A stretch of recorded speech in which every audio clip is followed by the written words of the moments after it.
It is Montreal and Brampton here in the CWHL Game of the Week on SSN. John Bauer and Stuart Bowden with you here in Napierville, Quebec, which is about 45 minutes southwest of Montreal. The two teams are lined up on the ice with the amateur hockey teams. As the Stars, as do a lot of the teams in the CWHL, they do move around. They try to get out in the community, connect with girls hockey programs so that young girls and young women have the opportunity to see the professional league, as well as to inspire them into something that they might want to do down the road. Yeah, they term them outreach games, and it's great to get out. You see the girls on the ice, and you're right. A lot of these players wouldn't have the opportunity to see these girls play in Montreal. It's a long trip for them. They play late on Saturday nights. They have their own games. So for them to come to their town and get to play on their ice is really something for these girls to experience. So the two amateur teams on the ice tonight are the Hockey Mineur de Beaujour and Saint-Laurent. The Félines from Saint-Laurent, they're the team in white and blue. And the Beaujour team is the one that is wearing the Calgary Flames style uniforms. We're just setting up some of the dignitaries being introduced now, people that brought this game to this town and responsible for running the girls hockey programs in this area. It's nice for them to be recognized as well.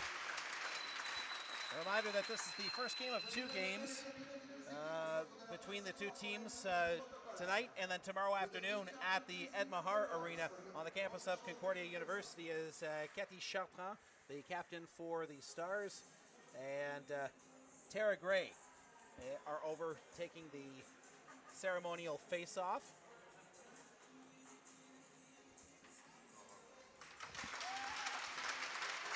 So Tara Gray and Cathy Chartrand with the dignitaries on the far side of the ice. So as we mentioned, Montreal had a 10-game winning streak that was snapped last weekend after taking the first two games in their three-game series in Calgary. They lost in the shootout. And we're going to pause for the playing of the national anthems. When we come back, we'll have the starting lineups in today's game.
It's time for the CWHL Game of the Week here on SSN. John Bauer, Stuart Bowden with you in the broadcast booth tonight. And we're glad that you're along with us here on the Streaming Sports Network. It's time to meet the starting lineups in today's game. And we'll actually meet the starting goalkeepers, actually, because the starting lineups have been done prior to the pregame ceremony a little bit earlier than we had anticipated here tonight. So we'll begin with the hometown Montreal Stars. Getting the call between the pipes tonight is Megan Corley-Burney. She is 4-0-1 with a 181 goals against average and a 915 save percentage. On the blue line, it's Carly Hill and Cathy Chartrand. Up front, it is Vanessa Davidson centering a line with Ann-Sophie and Sarah Vaillancourt. The starting goaltender for Brampton this evening, she is making her 15th appearance of the season. It's Sonia Vanderbleek. She is 4-7-2 on the campaign with a very respectable 3.32 goals against average and an 890 save percentage. And she's really carried the load for this Brampton team. Florence Schelling over with the Swiss national team and Liz Knox, former Wilfrid Laurier product, down playing in Australia. So she's really taken up the goaltending duties for the Thunder this year and played well under some difficult circumstances, facing a ton of shots in net. So it's Brampton and Montreal. The last time that these two teams met was back on January the 12th at the Ed Mahar Arena, and it was a 9-2 victory by Montreal over Brampton. Brampton took a lot of penalties in that game. So out to take the face-off for Brampton, it is Danielle Brampton, the 13th pick in last year's CWHL draft from Clarkson University, and Vinnie Davidson wins the draw. Glad you're along with us here on SSN. Here's Chacon up the near side for Bette. She'll chip it in off of the boards, and going back is Johnston to play it for Brampton. She'll rim it around the boards, far side. Pinching in is Carly Hill. She comes to the half wall, keeps it in, and now the puck is lifted off the glass and out to center, where it's settled down there by Vaillancourt. She'll play it over to the near side for Bette. She chips it ahead into the left wing corner. Johnston back to play it for Brampton. Descaro up the near side. She'll skate it out to center and will lob it cross ice into the offensive zone as Brampton goes for its first line change. Vaillancourt starting the rush up on the right side for Brampton, straight up the middle for Davidson. Davidson comes over to the near side for Chacon. Chacon, wrist shot. Glove stopped there by Vanderblake. And the rebound is cleared off the near glass, but it's kept in by Vaillancourt. And on the follow-up attempt, it is cleared out to center by Sarah Moe. Cwhl gives it over to Tardif. A kiss pass ahead at center. And here is Blais in over the line left side. Blais with a wrist shot blocked in front of the net by Simmons.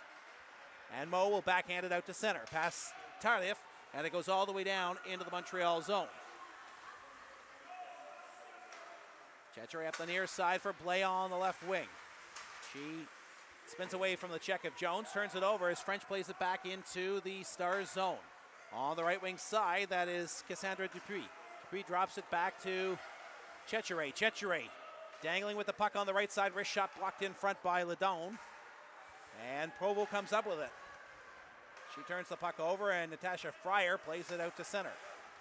We have played a minute and 45 of the first period. No score in the game. One shot for Montreal. A good start for Brampton here. And you see Brampton is sitting back waiting for Montreal to make a mistake. They're in a 1-2-2 forecheck.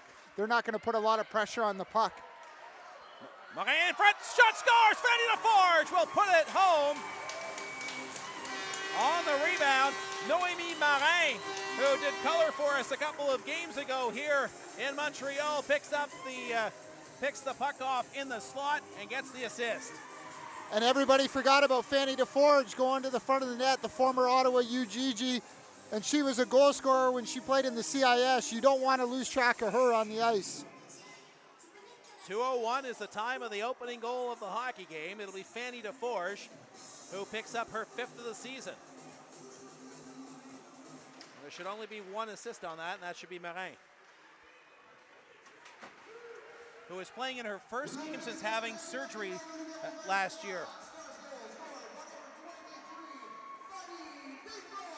So it's Laforge picking up the goal, and as Hill brings the puck in offside.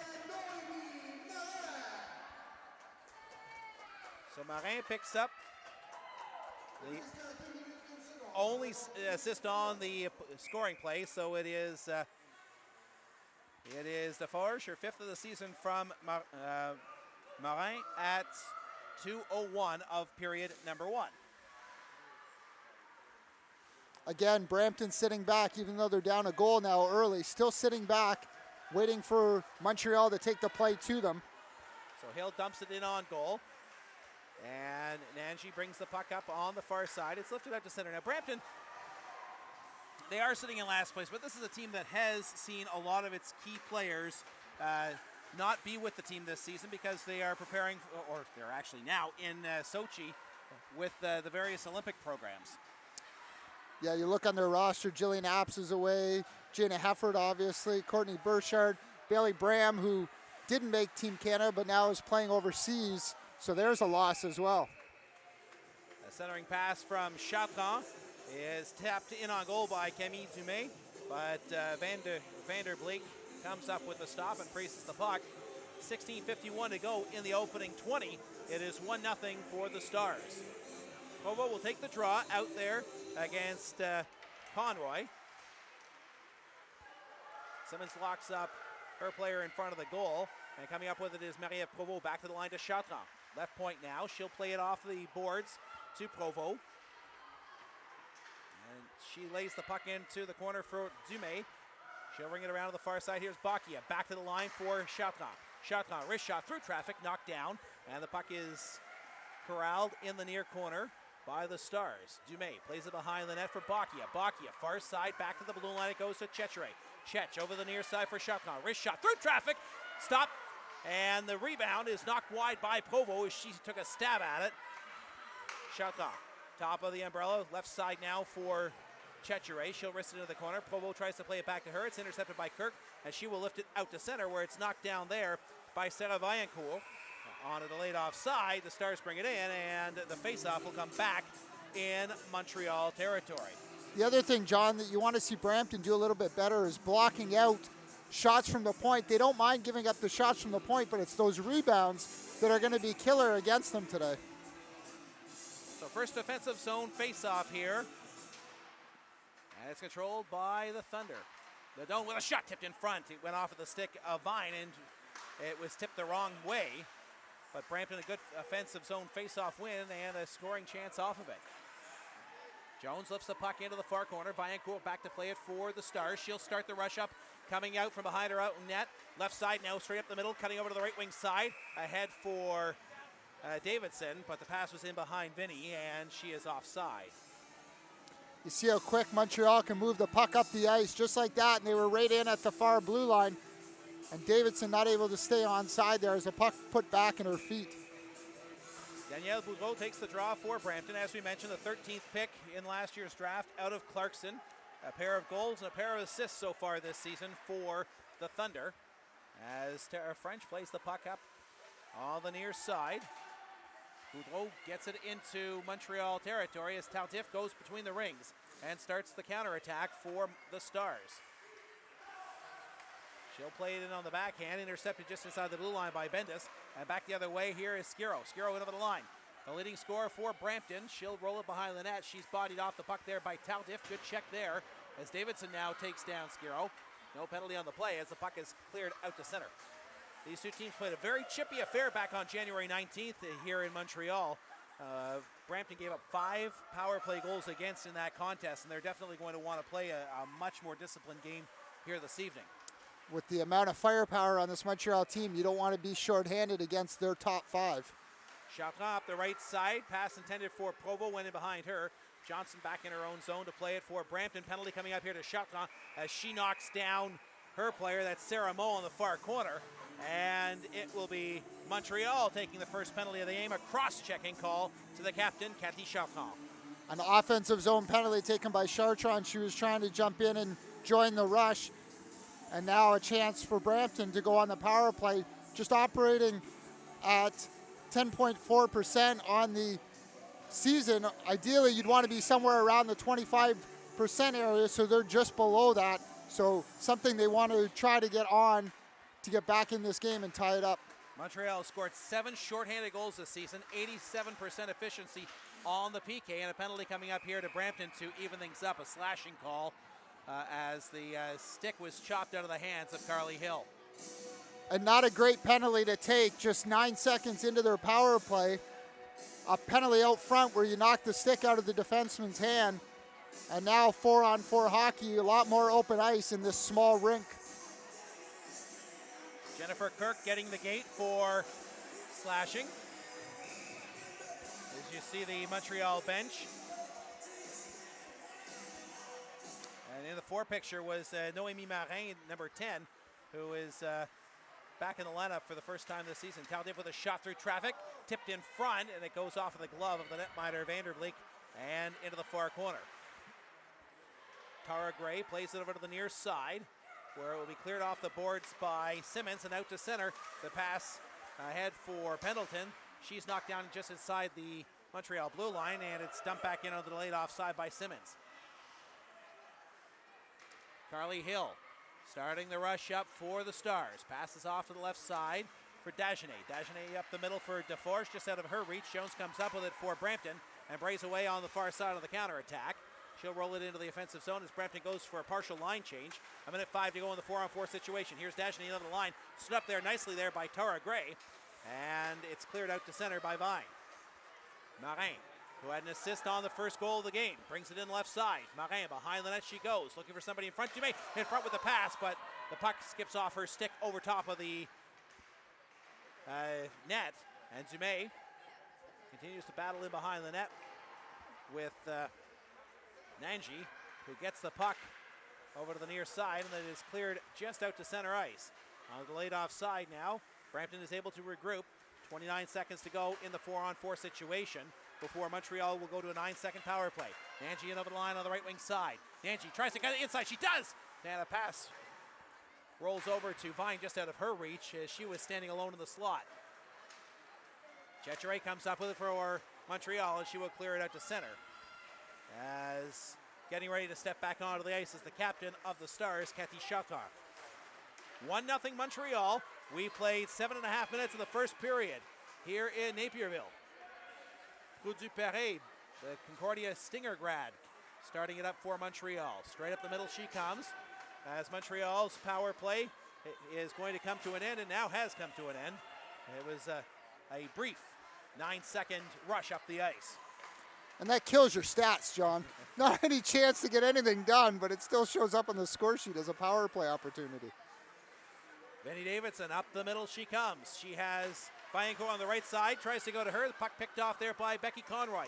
The Queens grad brings it into the Star zone, but Bette on the back check comes back and takes the puck away from her. Tardif hit there by Mo. Bette knocked down in the neutral zone on a trip, and Montreal will go back to the power play. This time, maybe a real power play, because the power play lengths so far in this hockey game have totaled 18 seconds. Sarah Mo got her stick caught up in Ann-Sophie Bette's skates as Bette coming through the neutral zone, and that's a tough one not to miss as a referee. Montreal, their power play a little bit stronger than Brampton, 22.8% on the season, but also a notice difference in the number of power play opportunities they've had. Brampton only at 77, Montreal with 101 opportunities. So the Montreal power play up front, it is Provo with Bette and Davidson on the back end. It is Vaillancourt playing the right point position with Cathy Chartrand. Here's Provo bringing the puck in over the line left side. Provo centering pass for Bette, leaves it there for Davidson, backhand shot. That goes wide off of the netminder Vanderleek. And the Stars will set it up. Here's Vaillancourt skating in from the right point position, gives it to Davidson. She fans on the give and go back to Vaillancourt. Bette leaves it there for Vaillancourt, walking it off of the right wing half wall. High wrist shot goes over the glass and out of play with 11:05 to go in period number 1. John, just me, or does that end glass seem really short compared to a lot of other rinks we've been in? And I think that shot that Vaillancourt took would have normally stayed in other rinks and play would have continued. Actually, if you notice, the highest glass in the arena is in front of the spectators, and it actually goes down in the corners. So the number 2 power play unit out there for Montreal. On the right side, that's Marin. Back to the line, she goes for Hill. Hill cross ice for Tardif, left point position. Back to the top of the umbrella for Hill. Hill wrist shot, knocked down in front there by Kirk. And the puck is lifted out to center. A minute to go in the power play here for the Stars. They lead the game 1-0 as we approach the 9:20 mark of the opening period. Stacey Tardif straight up the middle. Passes it off to Noémie Marin on the far side. Marin, who is a much better color commentator than my partner Stuart Bowden will ever be, plays it over to the near side. Wrist shot. Tardif just goes over the bar. Marin back to Hill. Over to Marin. Skating it off of the right half wall now. Dishes down low. That is Dupree back to the line for Tardif. In front of the net, battling there, that is Blais. As Tardif has it at the left point. She takes a slap shot, goes off of the legs of Conroy, and into the corner. Behind the net now, it'll be Johnstone running it, hammering the puck up the near side. Picked off there by Dupree. Dupree, the former Carabin, gives to Blais. Tipped in front by Blais. And getting her stick on it was Dupree, and it rolled right in on goal. Great for all these young girls in the stands to watch how Brampton plays on the shorthanded situations. They played the box, they stayed, they didn't chase, they kept Montreal to the outside, let them move the puck to the outside, but didn't let them get to the interior to get any shots. So Face off again in the offensive zone for the Stars. Slap shot by Cwhl. She took down her own player as in front. Dagenet took that shot right off of the shin guards. That will leave a mark tomorrow. Good thing she was facing Chartrand and didn't get it in the back of the legs, though. We've known Ketzi for almost, 7 yeas now, as Stuart, from our days covering the CIS here on SSN. And I tell you, that shot has only gotten better with age. As we take a look at the replay, last stop. Goaltender didn't actually know where it was, and then finally able to cover up was Vanderleen. Bacchia up the middle. Leaves the puck there for Dagenet. But a line of white jerseys were at the blue line, and Fryer was able to bring it back into the Montreal zone and dump it in deep. Cwhl starts the rush up on the right side, dumps it in. Ledone back to play it for Brampton. She takes down Cwhl, leaves the puck there behind the net as Bacchia battles with French. Now up the near side, bringing it to the blue line. That was Fryer. Couldn't get it out. Dagenet knocks the puck down again, and Vine will now lift the puck into the offensive zone as Brampton goes for a line change.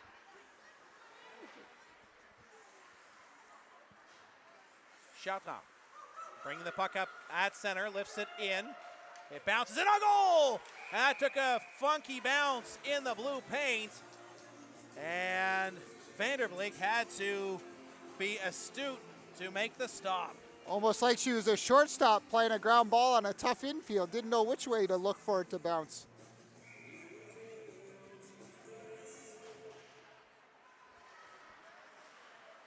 So here is Pou Duparé at the left point. Takes a shot. It was more of a pass for Davidson, and it will be intercepted by Brampton and lifted down the ice by Danielle Boudreau. Doesn't go far enough for an icing charge as Hill brings the puck up for Montreal. Pass up the middle for Bette, knocked down at the blue line of the Thunder, and the puck will gingerly roll in on goal, and it will be stopped with 8:18 to go in period number 1. It's amazing how fast this Montreal team is. They're attacking the offensive and the neutral zone with speed right from their own end, and everybody's going full speed ahead, and the Brampton defenders are just standing there wondering what they do to stop this team. Bobo takes the draw out there against Conroy. Conroy wins it back into the corner behind her own net. That is Tara Gray playing the puck up the near side. Mo battling for the puck now as Blais comes up with it. Gives it to Provo. Tries to go back out in front for Blais, but that didn't connect as Pou Duparé keeps the puck in at the left point. To Dupuis down to the corner she goes. For Blais. Provo comes up with it behind the net. Centering pass into the skates of Dupuis. Comes back to Pou Duparé at the line with a shot. The rebound is knocked down in front by Mo, and she will gather it in and send it back down into Montreal territory. 7:45 to go in period number 1. 1-0 Montreal. Provo on the rush, up the middle she goes. She has Blais on the left wing side and hits her with the pass, streaking into the offensive zone. Backhand pass into the slot, broken up there by Conroy, and the Queen's Grad will play it ahead to Mo, and she'll chip it down the ice as Brampton goes for a line change. Pou Duparé will play it up the left side for Blais, just out of her reach, and that's going to go for an icing charge against Montreal. This one time, not often that we've seen Brampton with an offensive zone faceoff. They need to set something up so they can get a scoring chance. Their forecheck is non-existent at this point. If they're ever going to score in this game, it's got to come from a play like this. Vine will face it off against Dagenet to the left of Corley Byrne. Jones with the puck, back to the line. She goes to Nanji. Nanji, wrist shot through traffic, knocked down in front by Sarah Dagenet, and she'll play it up to center. Nanji again backhands it into the offensive zone. Brampton does not go on the forecheck, though, as Fryer was the first player in, and then she peeled right back. Almost like a prevent defense right now for Brampton, waiting for Montreal to make a mistake. Tardif on the left wing side for Marin. Marin into the offensive zone. Left wing face-off circle, takes a shot. Glove stopped there by Vanderbeek, and she'll hold on for the whistle. Sonia Vanderbeek was the 24th pick in the 2011 CWHL draft, coming out of RPI.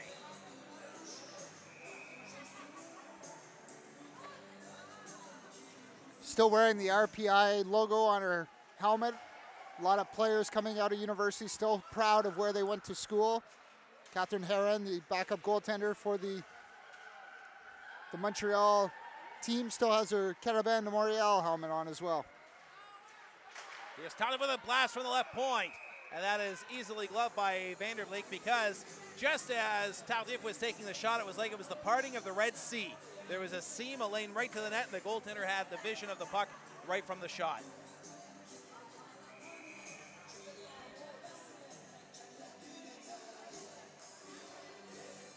Boudreau thrown out of the draw. Skiro comes in to take it. Shot off the faceoff, quick shot. That is stopped by Vanderbeek, and the rebound goes to the far corner. Brampton will clear it out to center. On the attack here is Pendleton. Pendleton into the line left side. Takes the wrist shot that goes wide on the near side.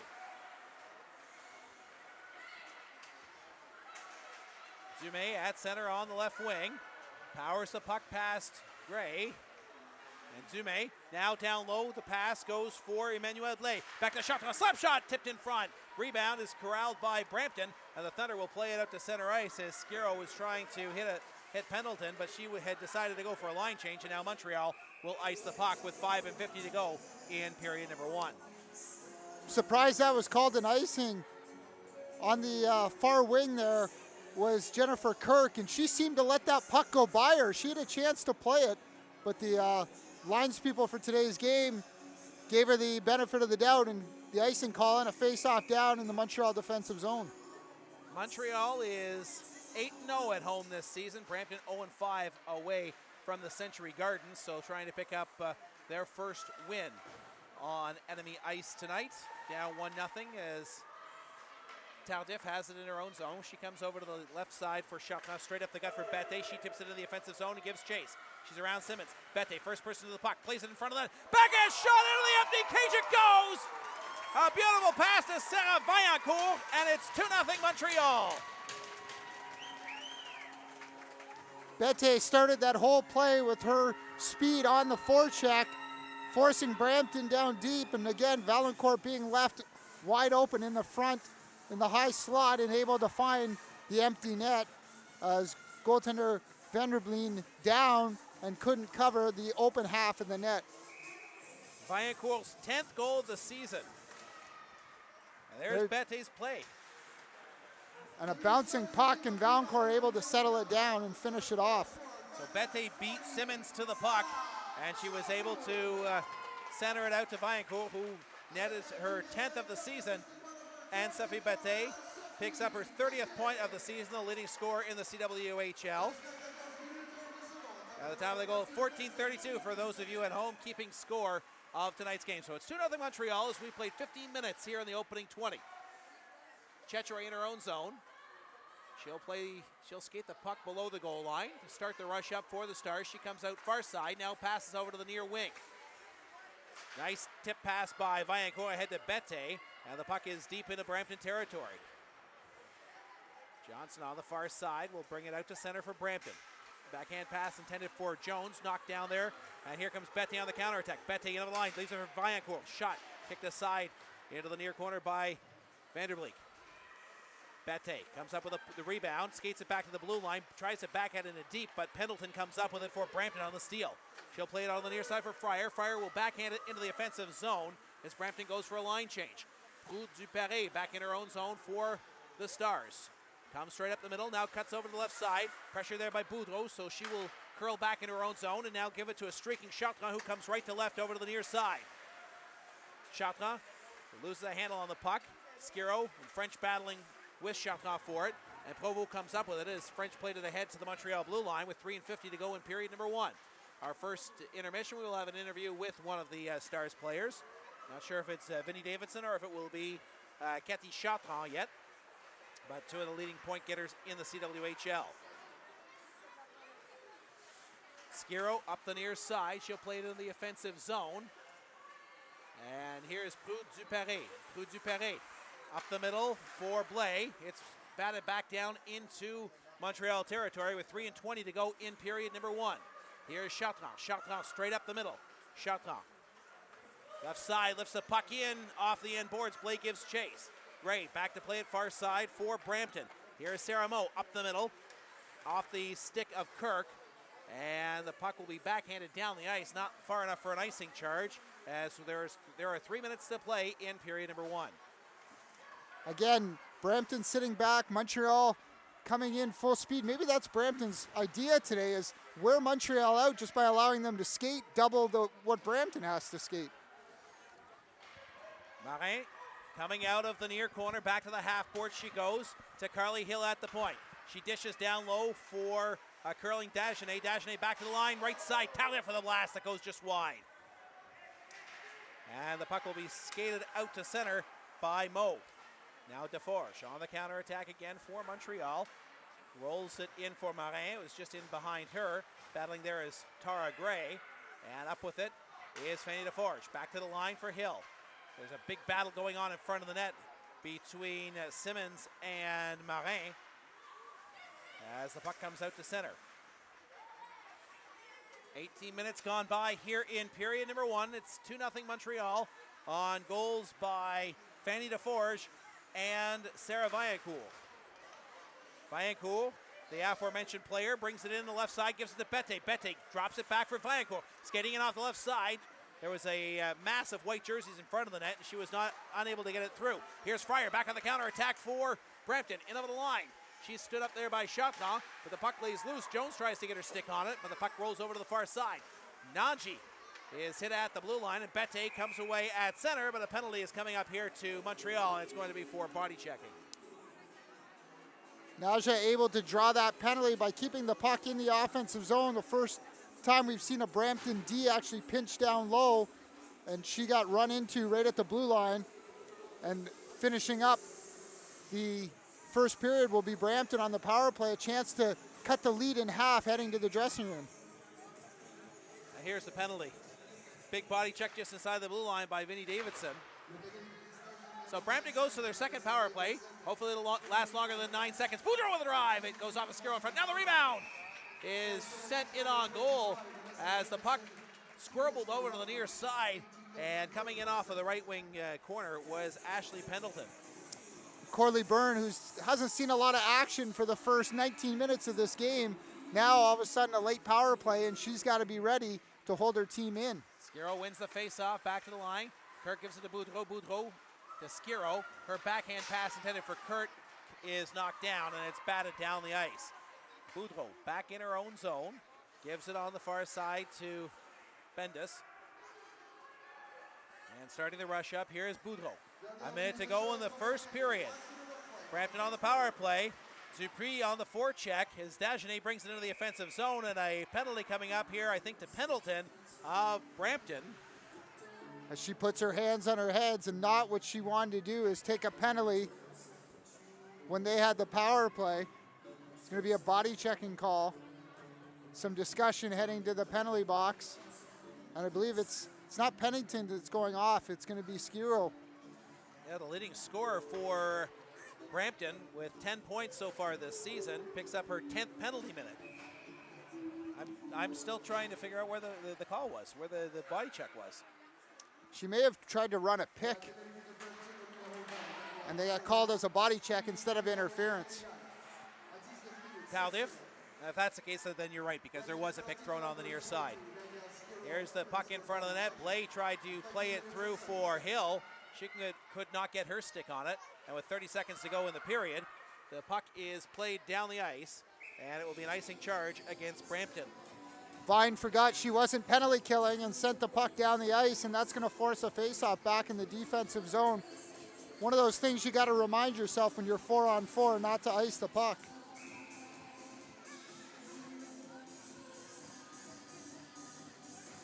So face-off, 4-on-4 in the offensive zone as Hill comes up with it now for Montreal. She gives it to Vaillancourt. Vaillancourt with 15 seconds to go in the period plays it in back to the line to Hill. Hill to Bette in front, backhand shot, scores! Ann-Sophie Bette! What a goal by Ann-Sophie, and like you said, John, we've seen her do many things like that. Most players would take that pass and just shoot and have the goaltender coming across, cutting down in the angle. But Bette is so calm with the puck, she's able to pull it to her backhand and put it in the empty cage. As you see there, Goaltender had no chance once she had committed to Bette taking the shot on the pass.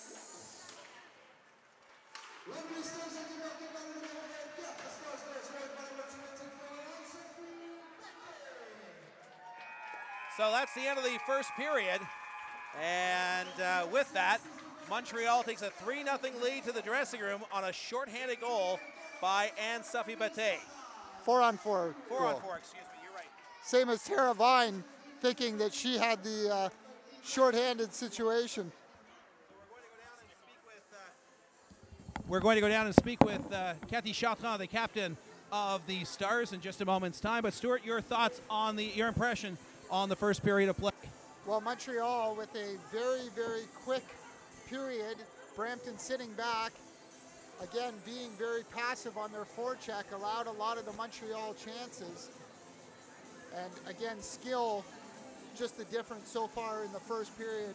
Goals by Valancourt, a former Olympic player, Fanny DeForge, a goal scorer in the university level, and Sophie Bette, obviously one of the best pure goal scorers we've seen in the CIS, giving Montreal the 3-0 lead. We're pleased Chartrand, the captain of the Stars, and a minor hockey game going on ice, so that's why we're not able to be out on the ice right now. So bear with us as we shoot through the glass here this evening. Cathy, your impression on the first period? I mean, it's a very fast ice. It's very hard, so it's very good for us because we're a fast team. And obviously, they changed the style of playing since we played them last time, but I think we're adjusting pretty well. We have a lot of speed, so we chip it in, and with our forwards, we are able to get it. You were mentioning about the change in the style of play by Brampton. It seems that they're going to a 1-2-2 forecheck and really sitting back, hoping that Montreal makes a mistake. Yeah, absolutely. I think they're trying to trap us and just waiting that we cuff up the puck and they just pick it up and go for a fast break. But I think our forwards are coming low and supporting us very well, and we're able to carry it and make a play from there. Third leading scorer in the league this season. You're having another outstanding campaign, as are the Stars. Where do you think this season can go? Well, you know our league, eh? It's not playoffs like the NHL. It's only 4 games tournament style, so anything can happen. Like, we lost one in Alberta last week, so every game are important. So it's gonna be as important in the Clarkson Cup because all the games, it's just one game, and there's only one game you can't make up for. So this is the first time that we've done a webcast outside of the Desmarteaux Arena here in Napierville. And this evening, we had 2 young girls hockey teams out on the ice. How important is it for you and the rest of the Stars to get involved with youth hockey? I mean, it's huge for us. Like, we didn't have that growing up. I think it's very important to get out there, reach for young girls, and see like where they could play one day. And like, I think role model for them, and see they're seeing us here, and then hopefully we get them to come and see us in Montreal, and hopefully it's gonna grow from there and keep going. Now, one thing before I let you go, in the warm-up, there were players out on the ice, 14, 15 years of age, girls hockey players, and I noticed that a lot of the players actually talking to the youth players that were out on the ice. What is being said during the warm-up? Are you guys giving pointers out to these young girls? Yeah, sometimes, but we're just trying to have fun with them. Like, we just want to make them feel comfortable because we know that some of them are very nervous to be with them, and like they just want to do well, and they just like so impressed. So we just try to talk to them, have them have fun with us and enjoy the moment, and yeah, just try to have them smile.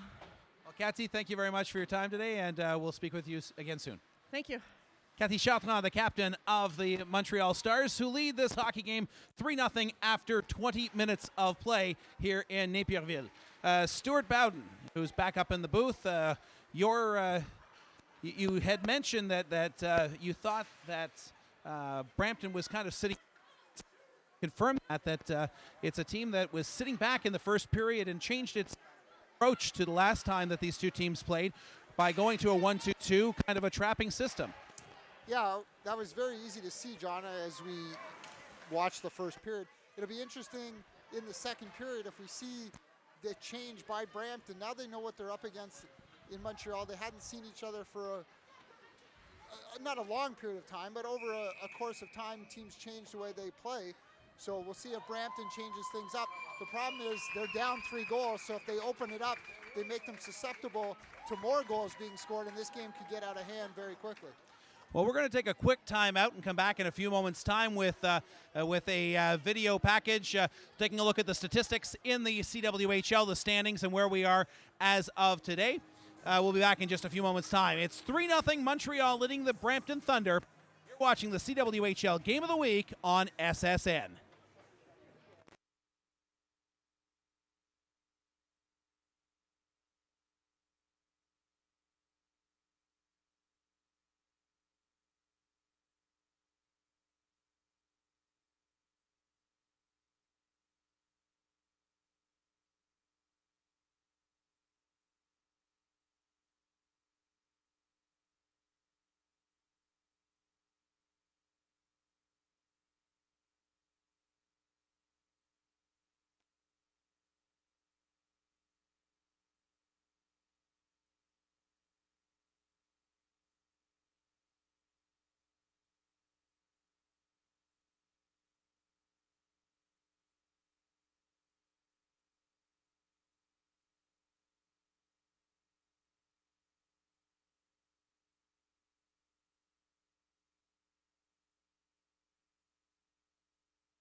Welcome back here to the Louis Cyr Arena as you take a look at the lineup here for the Brampton Thunder. And as you mentioned off the top of the broadcast, Stuart, a lot of key players missing with the Olympic team. You look down at the bottom, Jillian Abs, Vicky Bendis, who didn't make the team. Montreal as well. A lot of top players, but they're still strong without their players missing, with players like Labonte and players like that. Caroline Ouellette as well, the captain of Team Canada. So let's take a look at the CWHL league leaders. Now, Ann-Sophie Bette, she's picked up a goal and an assist in the first period. Vaillancourt with a goal. So those have changed a little bit, but 4 of the top 5 scorers in the CWHL are from Montreal. You talked about the standings off the top. Montreal sitting on top with a record of 13-1, and Brampton at the other end with just a record of 4-11, still trying to chase Calgary for that elusive playoff spot. Well, in Calgary looking for their first ever berth in the Clarkson Cup playoffs. And speaking of the Clarkson Cup, we would like to take this opportunity to remind you that tickets are now on sale for the March 19th through 22nd tournament at the Markham Centennial Arena. Single game tickets are as low as $10, and the championship final is just $15.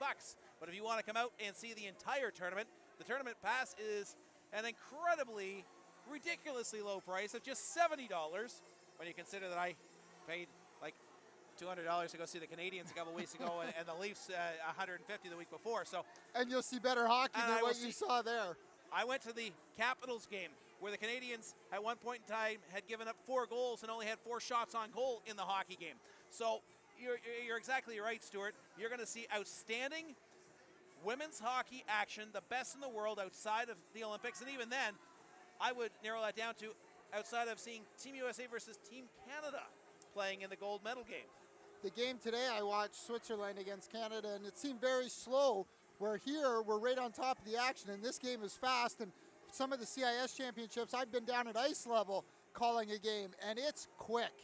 It certainly is. And if you're looking to come out to the Clarkson Cup Championship tournament at the Markham Centennial Arena, you can go to the CWHL website, cwhl.ca, or store.cwhl.ca to reserve your tournament passes right now.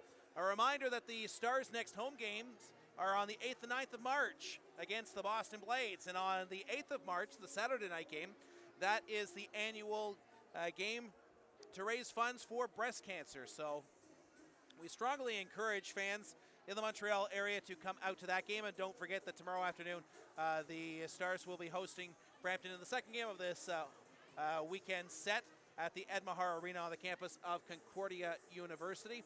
That is a 12:30 puck drop at the Ed Mahar Arena.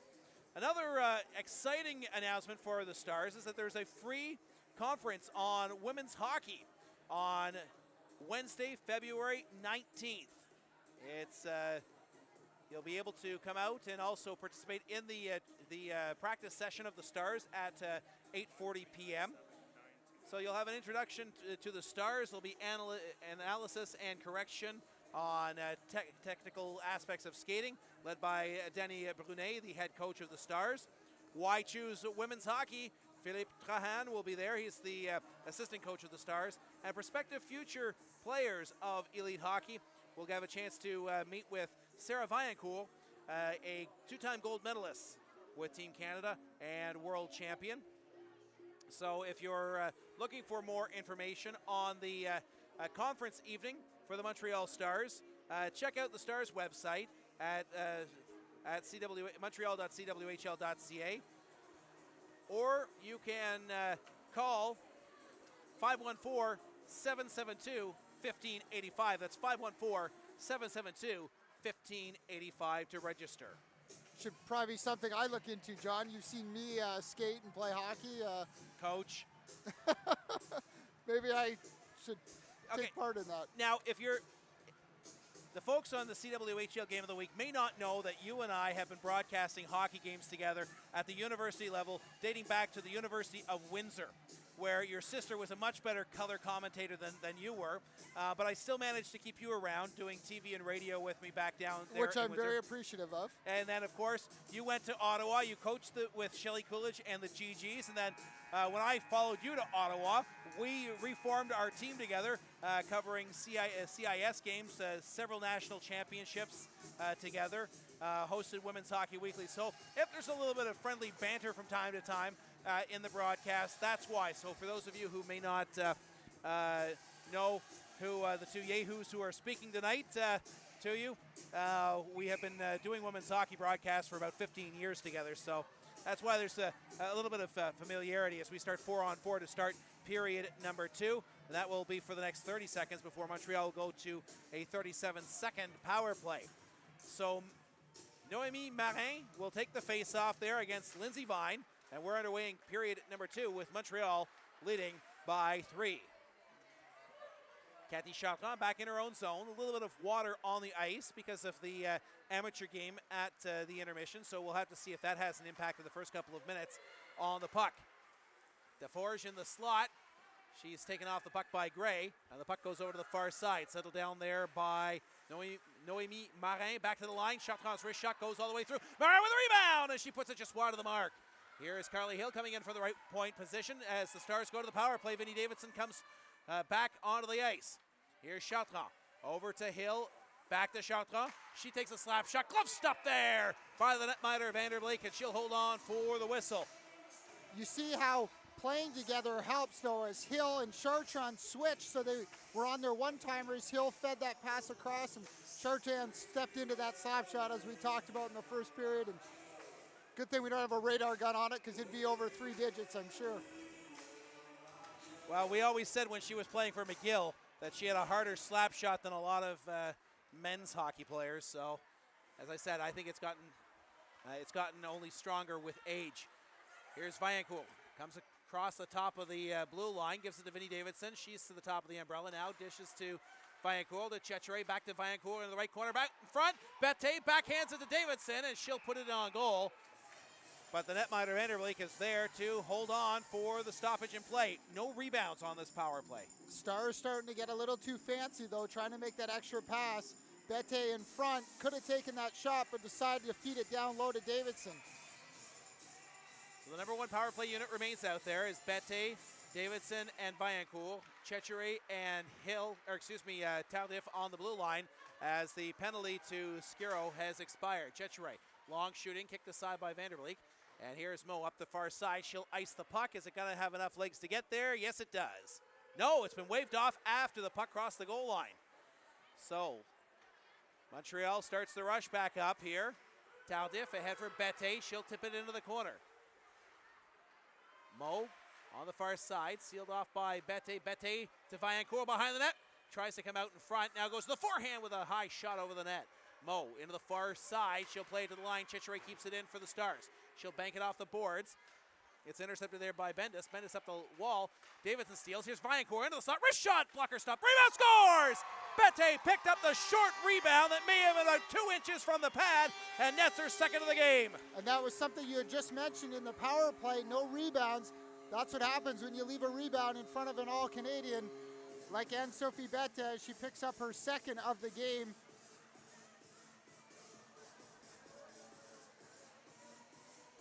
As here's the original shot by Vaillancourt. And again, a nice, tiny little rebound. And I think Bette may have done the Forsberg where she actually reached around the goaltender with one hand and poked it in. So Bette's second of the goal of the game, 16th of the season. The leading scorer in the CWHL. Potts another one. And now Brampton's going to have to try to generate some offense here. Pendleton up the middle, just out of the reach of Skiro. And the puck will be lifted out to center. Here's Dupuis. Cassandra Dupuis with Blais in front of the net. Can't get the pass around the Brampton blue liner. That was Ledon. Dupuis out of the corner, wrist shot as she came from left to right and took a wrist shot right from the slot. And stopping it there was Vanderblake. An additional assist on the goal. Vanessa Davidson gets at it as she made the pass to Valancourt. So that top line of Valancourt, Davidson, and Bette has been all over the score sheet today. They have about 75 points combined thus far this season in 16 and a half games played. That's an impressive statistic in any league. Cwhl plays it down low for Dumais. Dumais walks across the face of the goal, but she lost a handle on the puck. And it will be cleared out to center by Natasha Fryer. Icing waved off, so the Stars have to go back into their own zone and pick it up. Here's Cwhl. She'll seek refuge behind the cage and start the rush up left side with a pass ahead for Dumais. Dumais skates to the center. She stood up there, and Fryer will now send the puck back down into Montreal territory. Cwhl behind her own net. Looking for anybody to come pick up the puck. And it was Dagenet who comes back to pick it up and bring it out to center, and she'll dump it in deep to into the Brampton zone as Montreal goes for a line change. We have played 3.5 minutes of the second period. It's 4-0 Montreal. On to the laid off side. Fanny DeForge has to go and tag up. And Montreal still is not tagged up, so that allows Brampton a chance to break it out. Jones will roll it in on goal. It just goes wide of the cage as Corley Byrne plays it there. Here is Stacey Tardif up the near side for Morin as Tardif sidesteps the check of Mo. In her own zone, Johnstone on the far side. Johnson, behind the net, leaves it there. Nanji up the near boards. Skating it out to center with a bank pass. Out to center is Mo.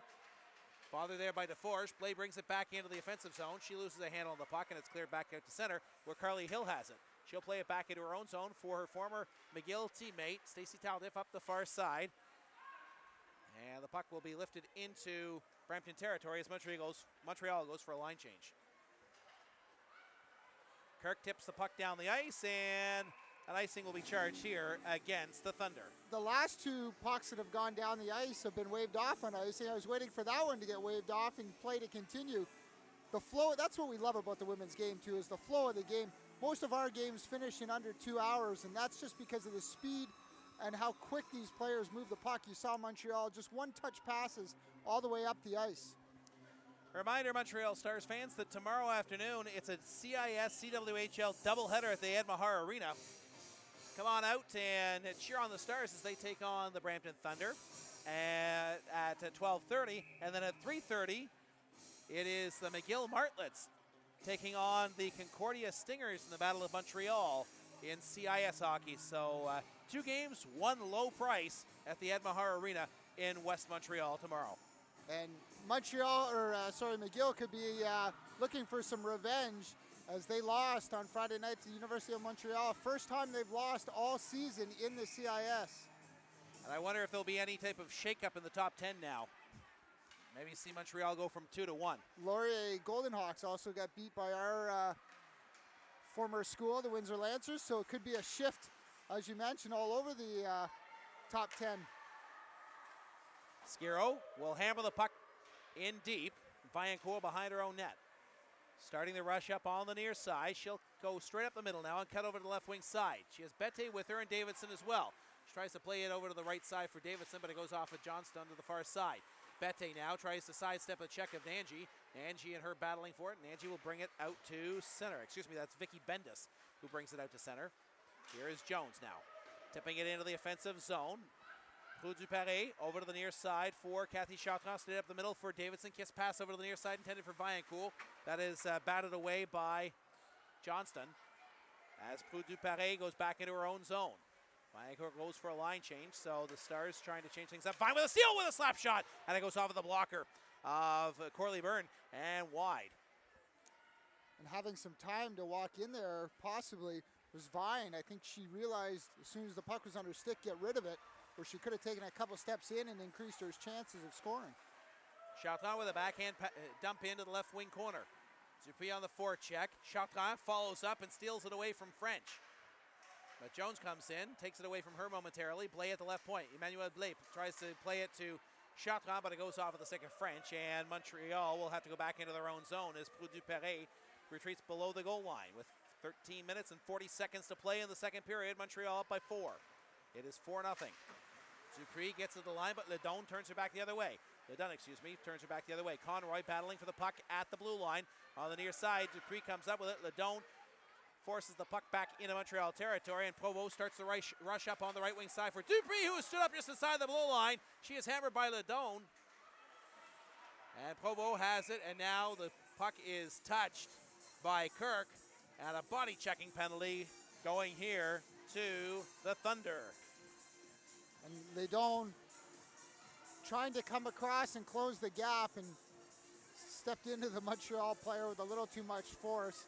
As you see it here, as she closes the gap, and Dupuis changes direction, and all Dion could do was throw the shoulder into her. So the number 1 power play unit goes out there again. Vaillancourt on the back end with Chartrand. Vaillancourt gives it to Chartrand. Chartrand fakes the shot, dishes to Vaillancourt into the slot. She has her pocket picked there by Lindsay Vine. She got to the blue line, but not out. On the follow-up attempt, Vaillancourt keeps it in. Here's Marie-Ève Provost. Provost to Bette, back to Vaillancourt at the left point. Vaillancourt into the slot, takes a shot. It hits a leg in front, and the puck pinballs over to the near side, where it's gathered in there by Tara Gray, and she will play it down the ice. That allows Brampton to go for the long line change here, as Simmons was the only player that was unable to change up there, as Montreal's captain, Chartrand, brings it out to center, lobs it ahead left wing side for Davidson. Into the corner she goes, drop pass there for Provost. Provost goes back and picks the puck up. Provost into the left wing face-off circle to Davidson in the slot with a shot, scores! Vinnie Davidson slides it under the pad of the netminder, Vanderleek, and it is 5-0 on the power play tally. That was in and out so quick. Goaltender Vinderveen actually reached behind her and covered the puck, thinking that she had stopped it, not realizing that it had gone through her and hit the net and come back already. As you see the pass to Davidson right in the middle of the Brampton penalty kill box, and they're in and out that quick. Vanessa Davidson with one of the quickest releases in the league.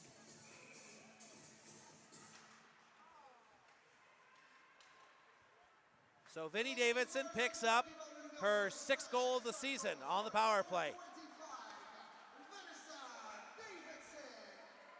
And Montreal is back in on the attack. Bocchia now plays it back towards the blue line, but it is tipped out to center ice. Poudou-Perret plays it back to Hill, over to Bocchia. Emily Bocchia to Hill, and she'll bring it up the middle.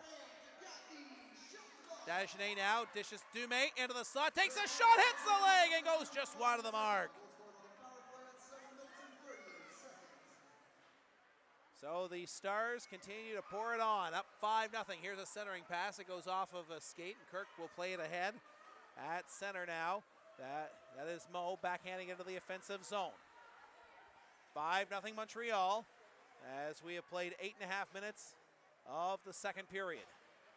Pair of goals here in the second period by Bette and Davidson has increased Montreal's advantage to 5.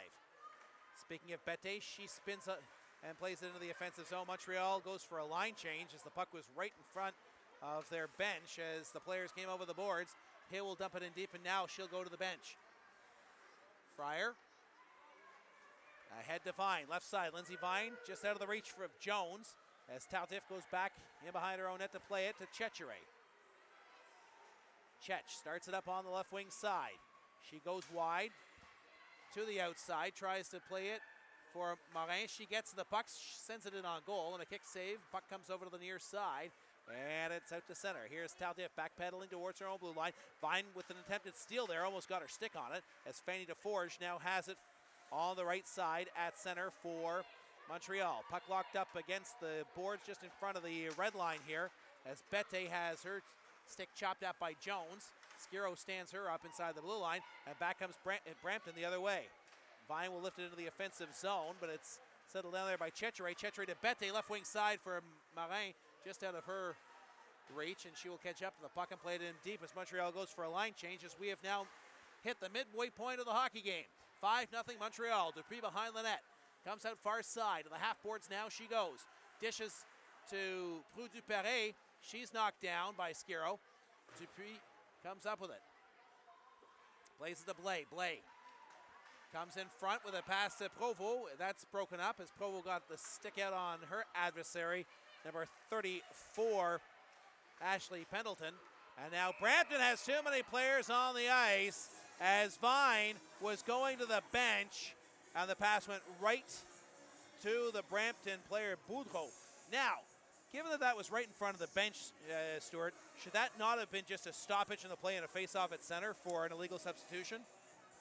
That's a possibility, but the referee's calling it because she played the puck and the player was already on the ice as she tried to jump back on the bench. Could have been nice as a referee and given Brampton the benefit of the doubt on that play, but Montreal back to the power play. So Lindsay Vine gets the gate. And it will be Montreal's 5th power play of the game. Dagenet wins the draw back to the line to Chartrand. Chartrand dishes left side. Here is Bocchia, cross ice, Chitcheray with a shot, and a glove stop by Vanderbleek, and she'll hold on for the stoppage in play. Great push across by Vanderbleek, able to get across there before Chitcheray able to get the shot off as she pinched down low from her right D position. Kirk wins the face-off, shorthanded. Johnston is knocked down there by Bocchia. Surprised that wasn't a call, as Chitcheray has it at the right point. Gives it to Dumais. Dumais rolls towards the goal as Dagenet picked up the rebound off the side of the net and almost put that home. Fryer now will lift it out to center. Good clearing play as Chitcheray has to backpedal towards her own blue line. 9:05 to go in the second period. At 5-0 Montreal as the Stars bring it in offside with 1:26 to go in the power play. Boccia on the near right side, just a little quick, trying to get into the play there. Just a step ahead of the puck, heading into the offensive zone. Been a good first 34 seconds of the penalty kill for Brampton. And now Montreal counters with their big line. So once you feel good about yourself, now you get to stare down Valancourt, Davidson, and Bette again. Trou-Duperret rolls the puck in on goal.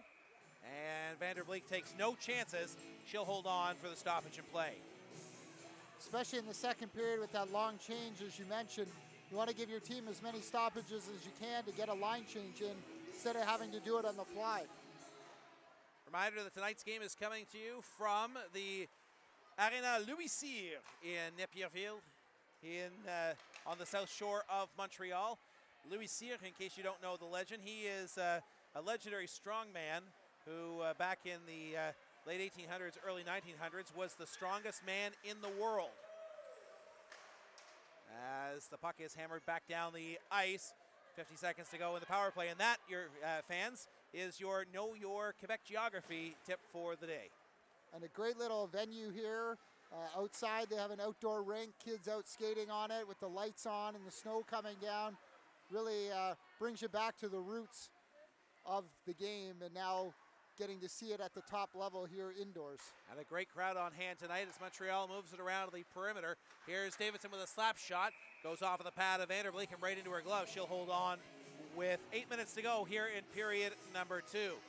Probably not what Vanderbleek wanted as she made her stick like a ramp. The puck went up it and right into her glove. Lucky for her, it didn't go over her shoulder and into the back of the net.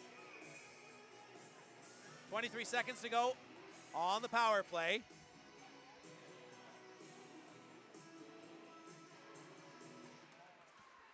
And the face-off will be done, a do-over, as there was early movement on the face-off. A reminder, fans, that for all of your information on the CWHL, visit cwhl.ca, and for your tickets for the Clarkson Cup, visit store.cwhl.ca. Single game tickets for the Clarkson Cup tournament in Markham go for as low as $10. The tournament pass $70, as you will see the best women's hockey players in the world at the Markham Centennial Arena, March 19th to 22nd. Fanny DeForge now brings it in over the line on the right side, 3-on-2. Centering pass just out of the reach of Dagenet as she tried to saucer it through, but she saucered it a little too high as the puck came down in the far corner. Here's Kirk now, bringing it out to center. Lead pass for Boudreau. The pass was in behind her, and Taldif comes up with it in her own zone. 7:20 to go in the second period. 5-0 Montreal here on the CWHL Game of the Week. Long lead pass up the right side in behind DeForge, and that will be an icing call against Montreal. Tardif's pass to DeForge, very similar to DeForge's to Dagenet, just a little too high in order to knock it down. You want to saucer that puck probably 3 to 4 inches off the ice so you can have it land and control it. Those ones a little bit higher, more about waist high, and not able to settle them down in time. So this weekend, okay, it's 5-0 here midway through the hockey game tonight, and the second game tomorrow for Brampton. They've got to pick up a point somewhere this weekend, I think, Stuart. There's 5 points down to Calgary. They've got 2 games in hand. They're making them up right now. They can't afford to be giving up any more points. They've got to start picking them up here if they're going to have any hope of making the Clarkson Cup tournament. Well, and if they're going to do that, they're going to have to pick up this style of play. The 1-2-2 forecheck isn't going to work in order. I know you don't want to get blown out, but sometimes you got to take a little bit of chances. Do you start looking at setting the tone? Do you start setting the tone now for tomorrow's game? You don't want to tire your players out at the same time, though, as that shot high over the glass, the short glass again. Because you've got a turnaround time of less than 12 hours almost by the time they get out of here and get back to the hotel in Montreal. That's a good point. Never thought about that. And that's why you're the coach. Formally. That's why I'm up here with you, because I didn't think of those things at the time. So face off to the right of Corley Byrne, and it is Hill with it for Montreal. She starts the rush up straight up the middle. Tries to elude the check of the sole forechecker, which is Vine, and there's a turnover in the neutral zone. Here's Jones back in for Brampton on the right side. Tries to get around Hill, but coming back and playing it away from her was Emmanuel Blais. She's stick checked at center by Vine, and Cwhl now skates across right to left at the center red line and will dump it in deep. Cwhl goes on the forecheck. The last time that these two teams played, Cwhl had a shorthanded goal as the rear guard. Let that one sink in. A blue liner getting a shorthanded goal as Simmons has it in her own zone. Ahead to Jones up the middle. Jones now will gain center and wrist it in on goal, and it goes off of the glove of the netminder, Corley Byrne. And that is a dangerous play as Brampton is being called on the late penalty here. And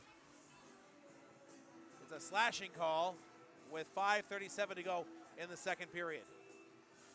Maybe that's what Brampton needs to try, dumping the puck in from center as Corley Byrne mishandled that with the glove hand and almost put it into her own net.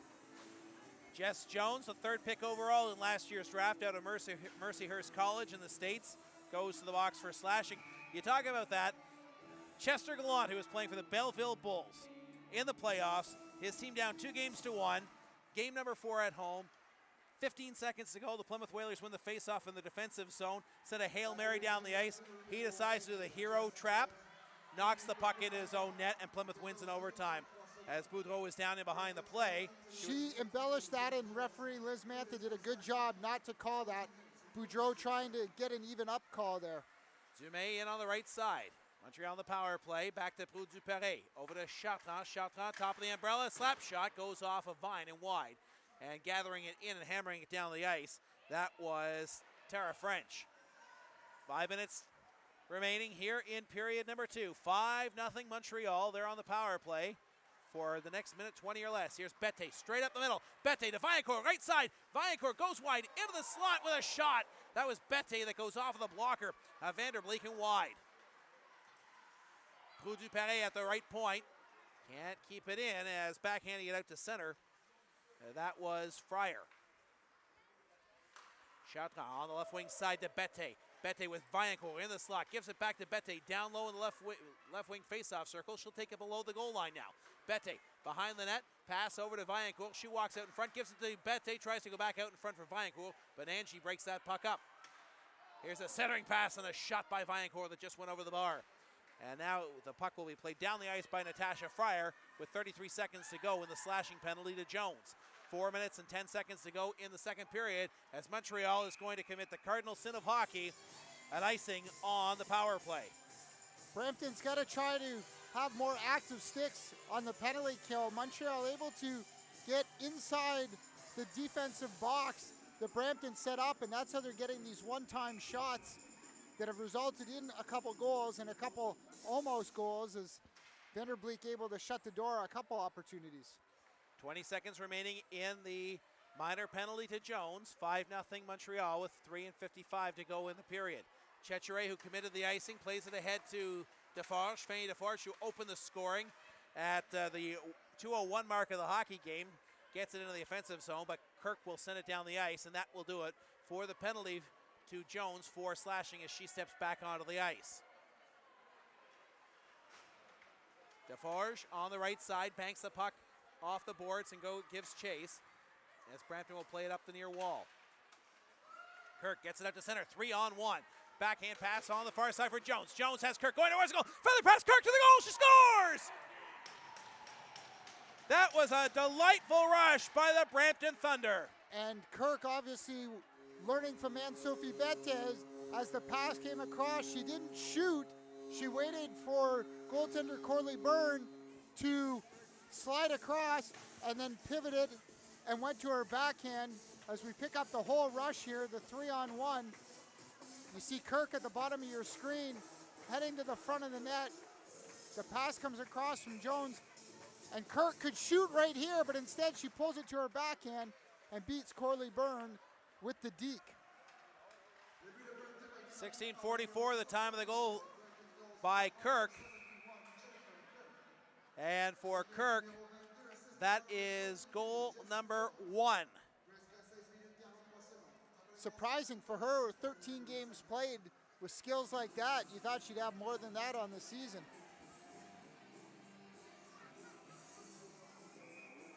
Nice move there, and Brampton has some momentum to build upon here as the face-off is deep in their own territory. And John, we talked about waiting for a mistake, and that was a 3-on-1 break as Montreal had pinched and there was no high player to cover for that defenseman, and that led to that break. How many times over the years, Stuart, have you and I said that high offensive zone turnovers come back to haunt you at one time or another? As I have difficulty getting that. You were looking for a higher percentage, but we'll just go with one time or another. That sounds one better. time or another, yes, exactly. But we have said it on numerous occasions over the years.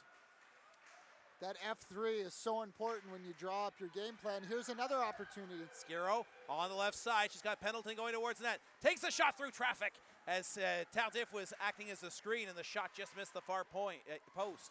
Here's Tardif behind her own net. Settling it down for Montreal. She'll leave it there for Fanny Deforge. So Deforge no longer stands to have the game-winning goal in this hockey game as she opened the scoring at the 2:01 mark of the contest. Conroy rolls the puck back in deep. Chartrand settles it down for Montreal as the Stars bring it out to center. Povo ahead of the play on the right side as the captain Chartrand was looking for her, but it hit a skate. And now Brampton will clear the puck again out of their own zone. Kirk has her pocket picked in neutral ice by Dumais. On the far side for Bocchia. Bocchia risks it into the offensive zone. Nanji gives chase. She and Dumais run into the referee on the near boards. The referee's trying to get out of the way as Dupere has it. Carly Hill, left point, slap shot. Blocked aside by the netminder Vanderveen now as the puck is cleared down the ice.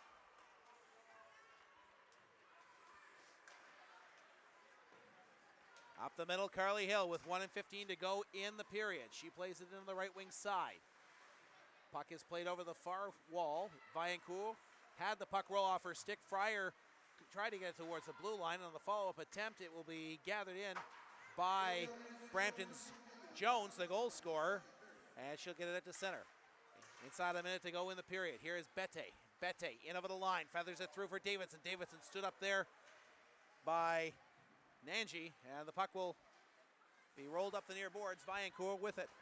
Vaillancourt has her pocket picked there by Jones. Jones feathers it across. Here's Fryer in with a wrist shot that goes off of the captain Chartrand and out of play.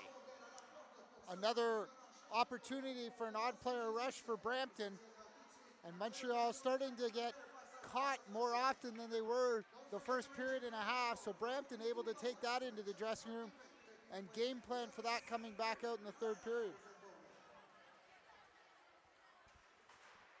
Gray with a shot from the point, and a kick save by the Montreal netminder, who has not been tested a lot this evening, but, and here's the big but, she has kept Brampton all but off the scoreboard. A nice goal here late in the period by Jones has gotten Brampton back with a little bit of momentum heading into period number 3. Again, Cwhl got taken down but embellished it a little bit, and that allowed the referees not to call that penalty. 3 seconds to go in the period, and that will do it for period number 2. As a bit of a pushing match between Skiro and Chartrand. The penalties are going to be assessed on the play. So 5-1 is the score for Montreal after 40 minutes of play. We'll have to wait to see what the penalties are coming back, because there was some quick.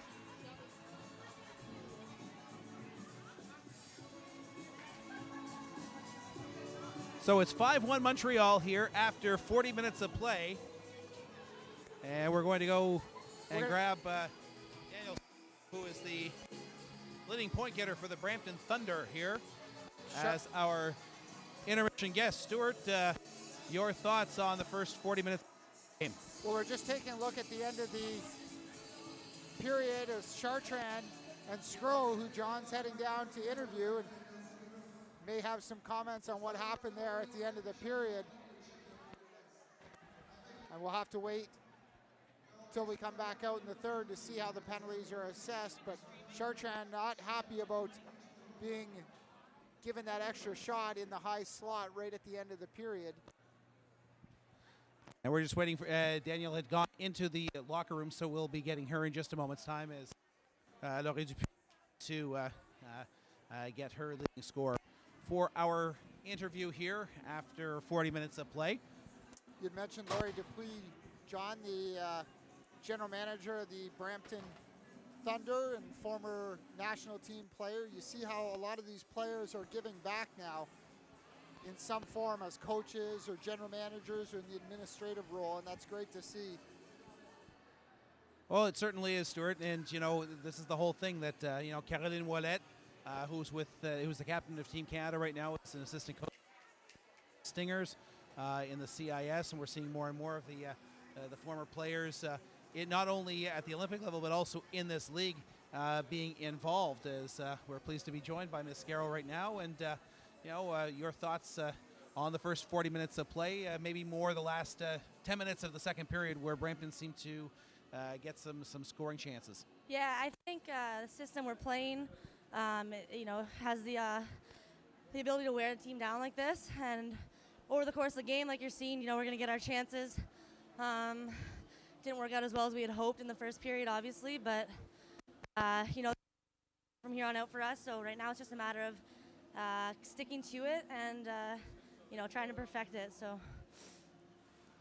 With you playing tomorrow afternoon in the second game of this weekend series, what are you guys looking to get out of this third period?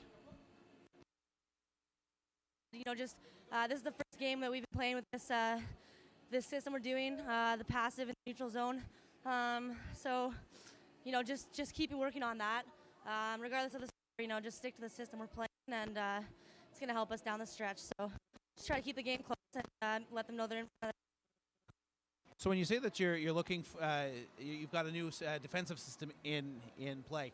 It seems that you're playing more of a prevent or a 1-2-2 attack, trying to create the turnovers, which is what has led to the goal at the end of the second period, as well as some other scoring chances late in that frame. What have you seen in that second period that you guys can take into the third period from your solid play at the end of the frame? Well, I think the biggest thing is, making sure we hold them up at the red line there. They're going to get frustrated. We're going to start getting turnovers. They're going to be flying by us. So that's the way our chances are going to come. And like you said, on that goal there and a couple other times. So I think just waiting out for our chances and taking advantage of them when we get them. Thank you very much for your time. Sure, thank you. So it's 5-1 Montreal after 8 minutes of play in Napierville. Stuart Bowden, when we take a look at, we look back here, we listen to the comments that Ms. Scarrow brought forward. One of the things think is very interesting is the fact that she said that this is a new defensive system that Brampton has put in place in the last month, and that they think that it's going to help them down the stretch by creating turnovers and wearing teams down, which was exactly what you said in that second period.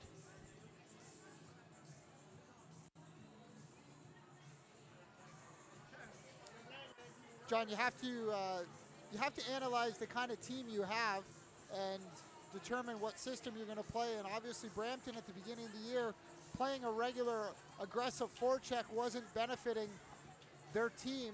So their coaching staff, led by Pat Coughlin, had to take a look and adjust. And this is the adjustment they're making to go to that passive 1-2-2 and force teams into mistakes and capitalize on them.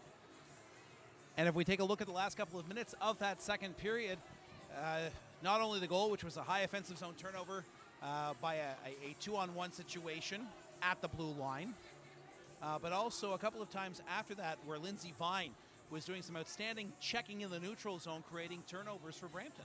And as Danielle Cwhl had mentioned, Montreal's going to get frustrated. You see Kathy Chartrand at the end there, may have taken an extra penalty, and it'll give Brampton a power play heading into the third period.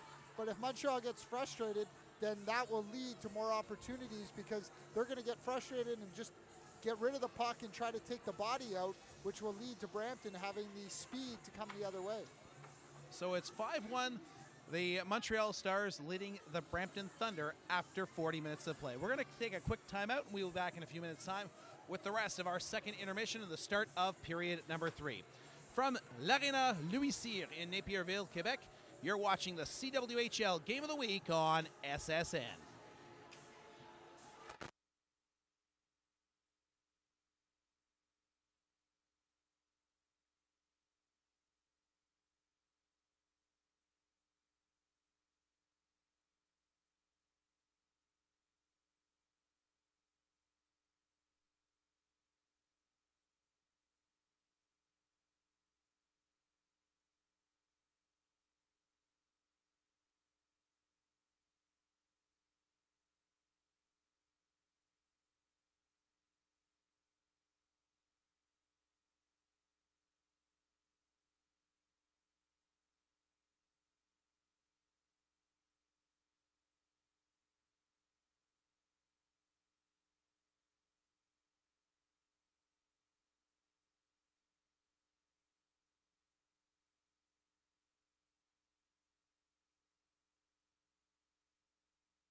And welcome back here to the Arena Louis Cyr in Napierville, Quebec. It is Montreal 5, Brampton 1 on the CWHL Game of the Week here on SSN. John Bauer, Stuart Bowden, and our entire Streaming Sports Network crew here at the Centre Louis Cyr Arena. And it's time now for Chuck a Puck.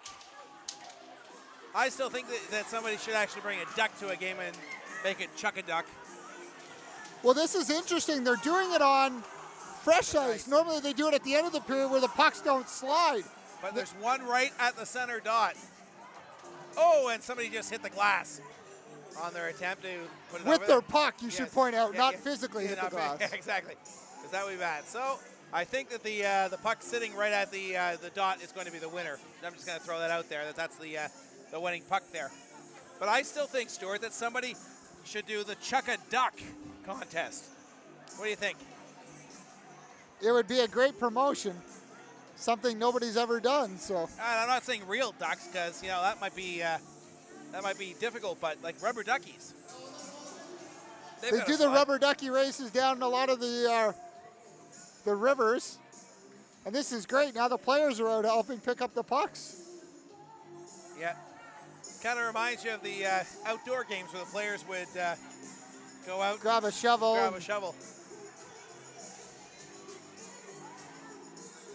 So it's 5-1 Montreal. Let's take a rundown of the scoring summary in today's game.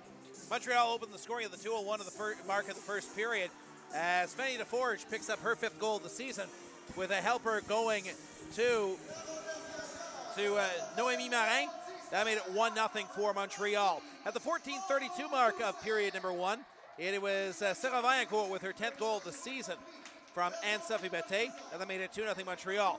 Bette from Vaillancourt and Carly Hill at 19:51 wrapped up the scoring in the first period, making it 3-0 Montreal after 20 minutes of play. It didn't take long for the Stars to get on the board in period number 2. 1:51 was the time of Ann-Sophie Bette's 2nd goal of the game, 16th of the season, from Vaillancourt and Vanessa Davidson. That made it 4-0, and then Davidson on the power play from Cathy Chartrand at 7:38.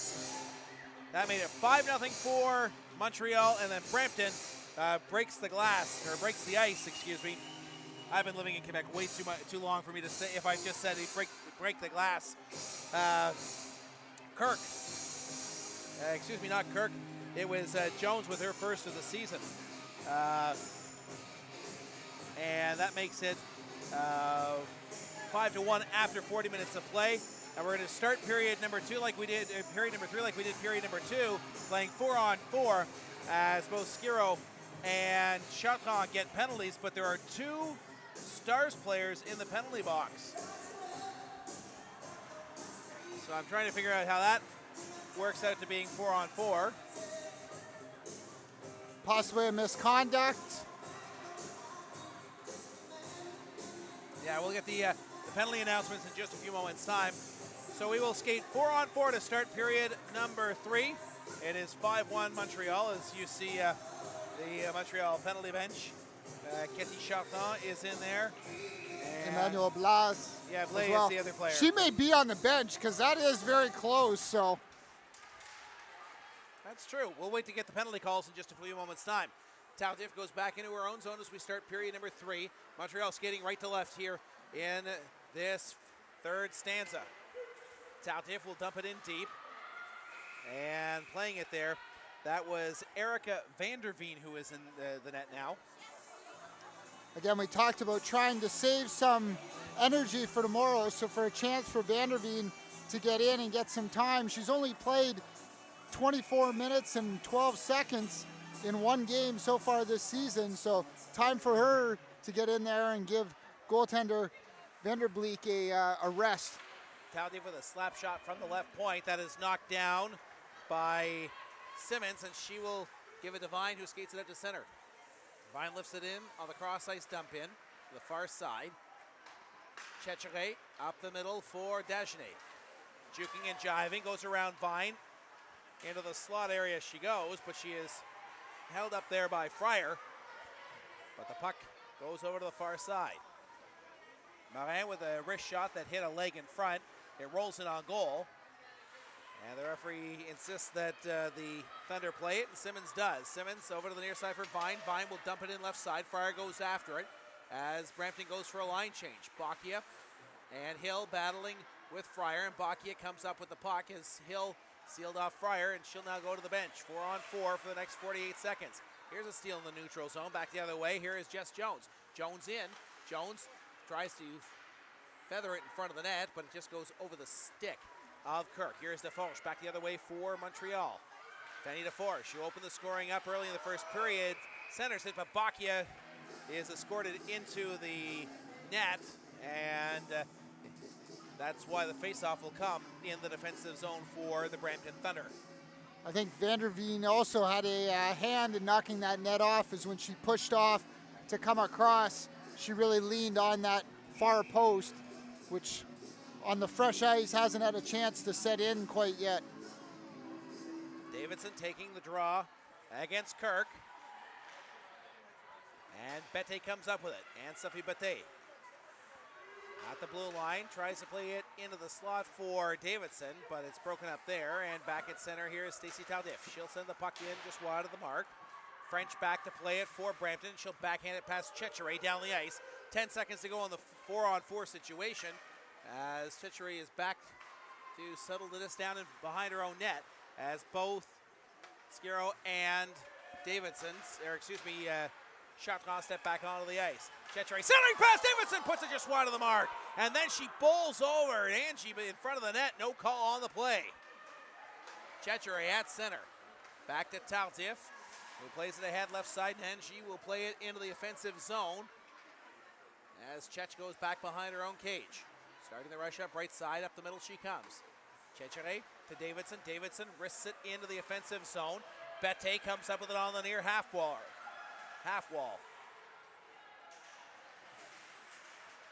Vaillancourt tries to give it to Bette. Bette gives chase. She's a goal shy of a hat trick here tonight in Napierville. Brampton still playing physical, not being afraid of taking penalties. They're making sure Montreal knows that they're going to have a game for the rest of this third period and tomorrow. Chartrand at center. Settling this down and backpedaling in her own zone between the rings. Comes over to Vaillancourt. Vaillancourt skates it back.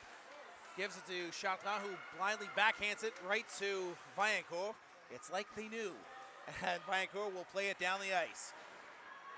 She goes for a line change here as Brampton will tip it out to center ice. Boudreau and Skiro had an opportunity to move it ahead, but here comes Montreal back on the counterattack. Dumais in, centering pass off of the pad of Vanderveer, and a shot by Hill goes wide. Here is Chartrand with a shot from the left point that is trapped by the netminder Vanderveer, and she will hold on with 16:26 to go in this third period. Really the first chance for Montreal, other than the Davidson miss. First time Vanderveen has to make a save, and already she's got to adjust her pads off that one shot.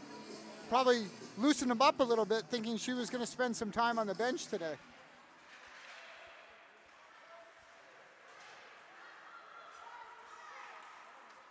Pass just out of the reach of Kirk as Cwhl backpedals in her own zone.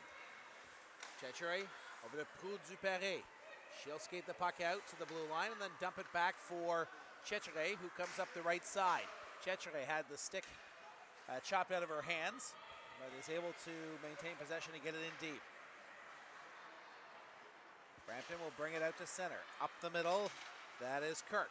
Kirk will dump it in right side. Mo gives chase, and now will peel off as the Thunder go for a line change. Proulx Duperré brings the puck up, straight up the middle, in her own zone. The center red line, and now we'll dump it in to the left wing corner and go for a line change. As coming over the boards is the Dagenet line. Tardif inside her own blue line. Fanny DeForge, far side, tips the puck to the blue line. Ladon with a shot that is taken in the butterfly by Corley Byrne, and the play is stopped with 15:25 to go here in the third period. 5-1 is the score. Dion didn't get all of that as that puck knuckled in on Corley Byrne, and she had to make sure she had hold of it as that puck was slipping and sliding all over the place like a R.A. Dickey knuckleball.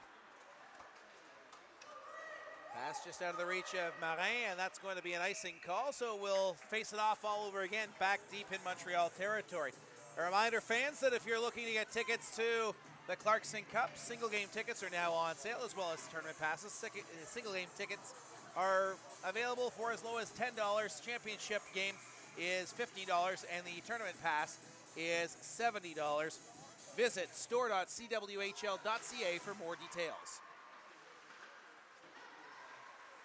Jones spun off the puck there by Dagenet. Chartrand behind her own net. Settles the puck down as we approach the 5-minute mark of period number 3. Chartrand starts the rush, lugging it up the middle of her own zone. Dagenet and Vine pushing each other in neutral ice, and that allows Chartrand to dump it in deep. Morin gives chase as Jones comes up with it on the near side. Dagenet goes hard to the wall, trying to keep it in, and back comes Brampton out to center, but a pass is in behind Fryer.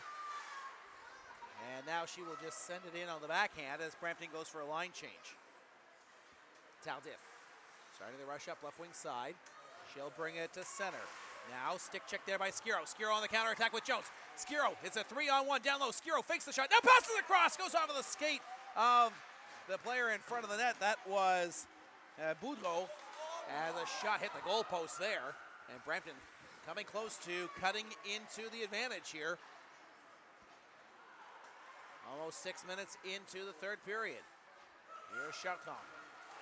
At center, she does not gain the red line, and she will ice the puck, so the faceoff comes back deep in Montreal territory. A lot of chances down low there for Brampton, just not able to finish. Sgro takes the puck wide, tried to throw it across, and just not able to kick it in was Boudreau. But you can see already Brampton having the opportunities in the third period here with scoring chances and forcing Montreal to dump the puck in as opposed to carrying it as we saw in the first period and a half. Puck is cleared out of play by Cassandra Dupuis, and we'll face it off in neutral territory again. 13:56 to go in period number 3. Next game for these two squads tomorrow afternoon at the Ed Mahar Arena on the campus of Concordia University. There will be 2 games for the price of 1, a CWHL game followed by McGill and Concordia. For more information, visit cwhl.ca or stingers.ca. Here's Bleu du Perret up the right side, dumps it in deep.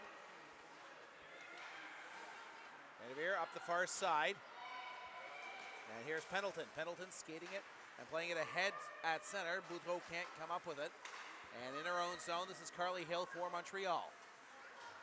Hill leaves it there for a curling Bleu du Perret. Over to the far side for Dumais. To Hill. Hill ahead to Davidson, left wing side. Davidson tries to play it in deep. Carly Hill now pinches in at the blue line, and Vinny brings it back out to center. Vaillancourt, straight up the middle. Sidesteps a check, but then turns the puck over as Skiro brings it back the other way. Her pass for Pendleton was in her skates, and it rolls back down into Montreal territory. Here's Davidson trying to bring it into the offensive zone. She's knocked down, or excuse me, Kirk knocked down in neutral ice. Here's Mo now. Mo going wide, leaves it there for Kirk. Kirk tries to get it to Mo, and it's kicked aside into the corner by CB.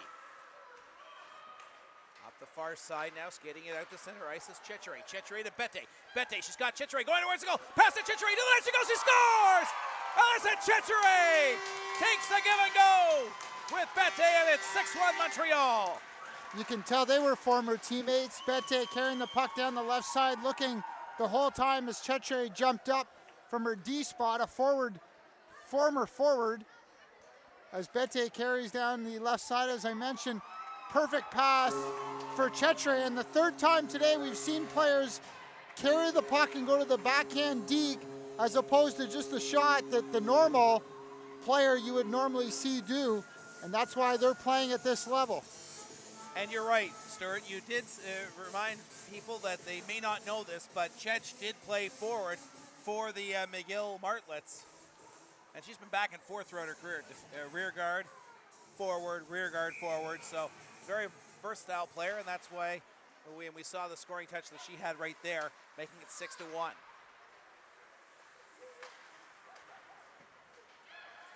Here's Marin playing it in deep. Puck is lifted into the Brampton bench. So, let's see if there's a second assist on the goal. Nope, 7:27 is the time of Cwhl's goal. And for Cwhl, that is her second of the season. Her first was a shorty against Brampton back on January the 19th.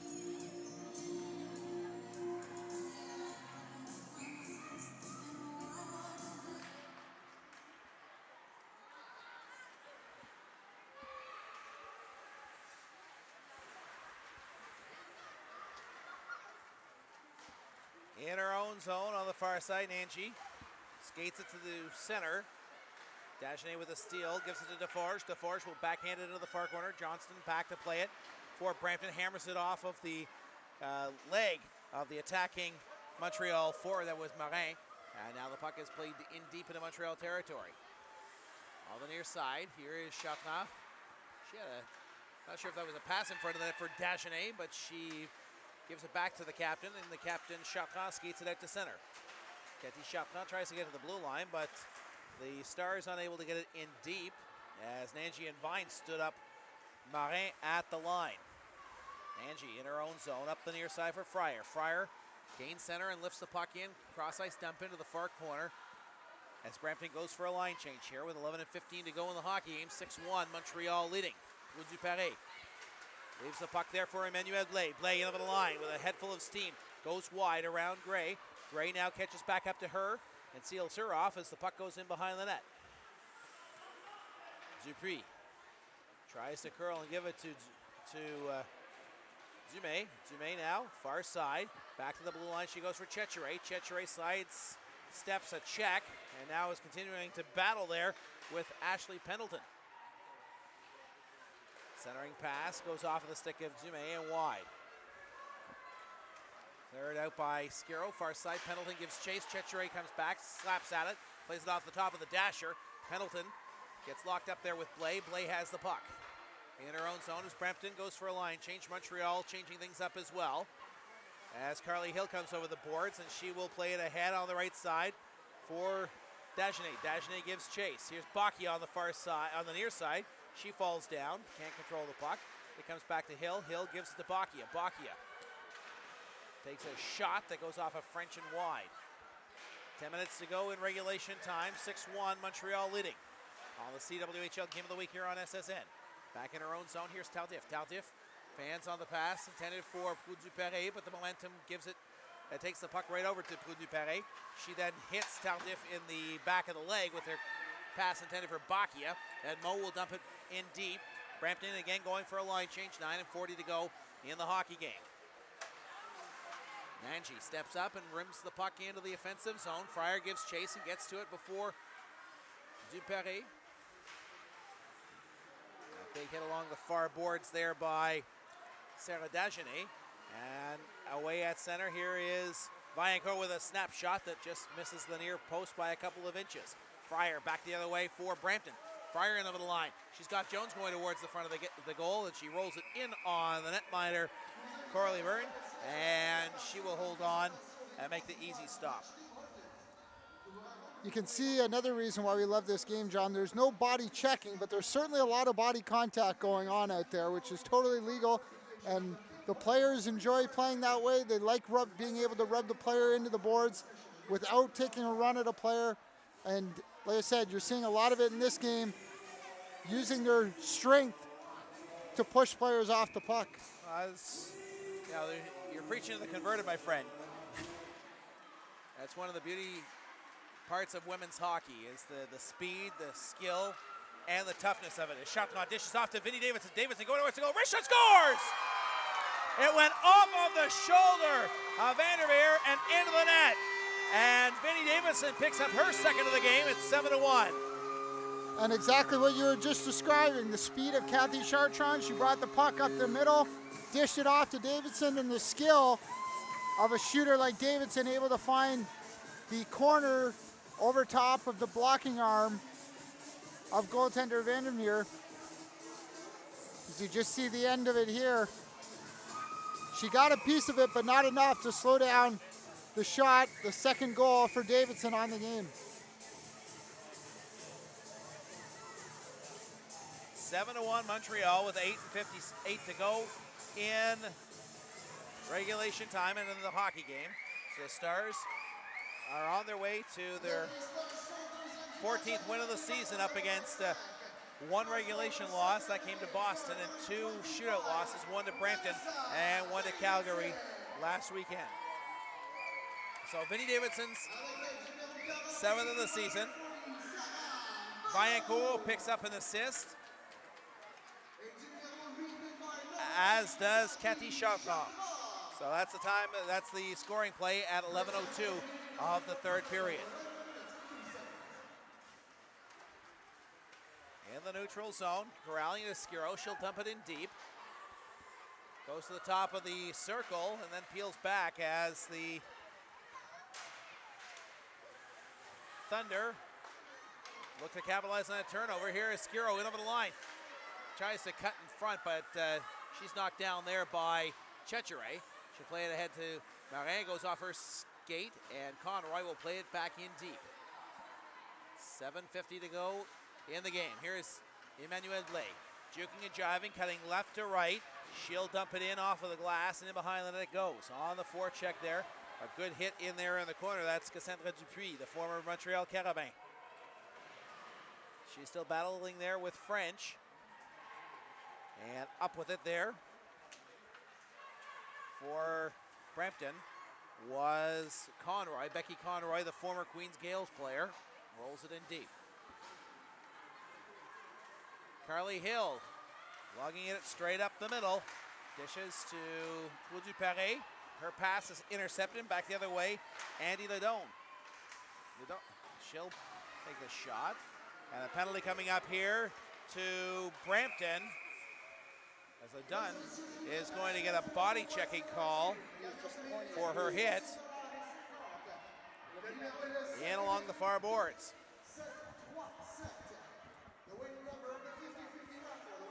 So the penalty goes to Jones, excuse me. It's Jones picking up the penalty, and Montreal goes back to the power play. A roughing call for Jones. Just I think Brampton's starting to feel a little frustrated now that the score is starting to get where it is and taking an extra shot.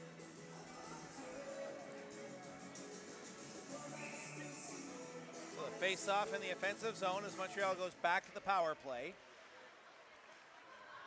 Scored a couple of times on the advantage, and now we're seeing a completely different power play unit out there. Davidson with Bacchia and with Vaillancourt, Tardif, and Chartrand. Here's Chartrand, right point, takes the pass, slap shot. Nice save there, rebound, scores! Vinnie Davidson takes the pass from Vaillancourt, and Davidson tips it home. And for Vanessa Davidson, that's a hat trick, her third goal of the hockey game. But what a play by Sarah Vaillancourt. Watch this nice little pass she'll make. This is the start of the play. She'll play it over to Chartrand for the big slapper from the point. The rebound comes out to Vaillancourt right there. She could shoot it, but plays it over unselfishly to Davidson out front. Gives her teammate the hat trick goal and the easier goal, and now Brampton calling a timeout, trying to settle themselves down. So Vaillancourt will pick up an assist. She has been involved. She scored the second goal of the game. Assist on the third goal. Assist on the fourth goal. Assist on the sixth goal, and an assist on the, on the seventh and the eighth goal. So that's 1, 2, 3, 4. A goal and 5 assists so far tonight. And I think she didn't get an assist on the first goal because I think she was still in the dressing room. It came so early, she hadn't been out on the bench yet, or she would have had one on that goal, I'm sure. Just a talented player. Two-time gold medalist for Team Canada, and she'll be participating in the Montreal Stars Hockey Conference on Wednesday, February 19th at the Desmarteaux Arena in Montreal. For more information, visit montreal.cwhl.ca. And not to make myself feel old or anything, John, but I knew Sarah Valancourt when she was playing in prep school. The school I was coaching at played against her school, and she was this good when she was like 15 years old. That's a few years ago. You're coaching down in Pennsylvania. It was Pennsylvania, right? Ohio, close enough. Close enough, same thing. I'll let you know that we did lose that game to her team, so as you probably figured. And how many goals did she score? I don't think I can count that high. Well, that was way too easy. That was way too easy. What I would have said was, that's not very difficult. I only have 10 fingers. I can't take my boots off. It's too cold in here to count on my toes. So it's 8-1. And of course, the last time these two teams met, Montreal won 9-2. So tomorrow's matchup at the Ed Mahar Arena should be an interesting affair. As Poudou-Paré plays it in to Blais. Blais gives it there to Dumais. Dumais spinning off the check of Ledon. And coming in now to help out was Blais. Blais, backhand pass, hits the side of the net, and it's locked up on the cage. So face-off should be in the neutral zone. Cassandra Dupuis takes a seat on the back of the net. So the face-off will remain in the defensive zone for Brampton.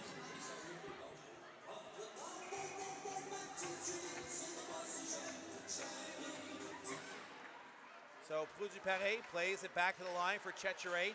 Her wrist shot is knocked down by Deforge in front of the net. Didn't get all the way through, and it goes behind the goal. Here is Bocchia to Deforge. Fanny Deforge curls out of the corner. Centering pass for Dagenet, broken up there nicely. And getting it out to center is Jess Jones. She was knocked down at the blue line. I was thinking there might have been a penalty call coming up there. Here's a steal.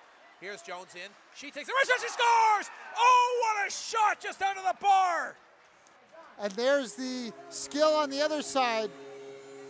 And Daniel Scroll with a nice little toe drag and then beats goaltender Corley Byrne high over the shoulder just underneath the crossbar. As we'll see it here again. As Jones carries in toe drag and a quick shot over the shoulder. Corley Byrne did not expect that, I do not believe. What a shot. That was a rocket just under the bar. I know you might not want to get too excited in an 8-2 hockey game, but wow, what a shot just under the bar. Or as some people might say, puts it where Grandma keeps the peanut butter, top shelf.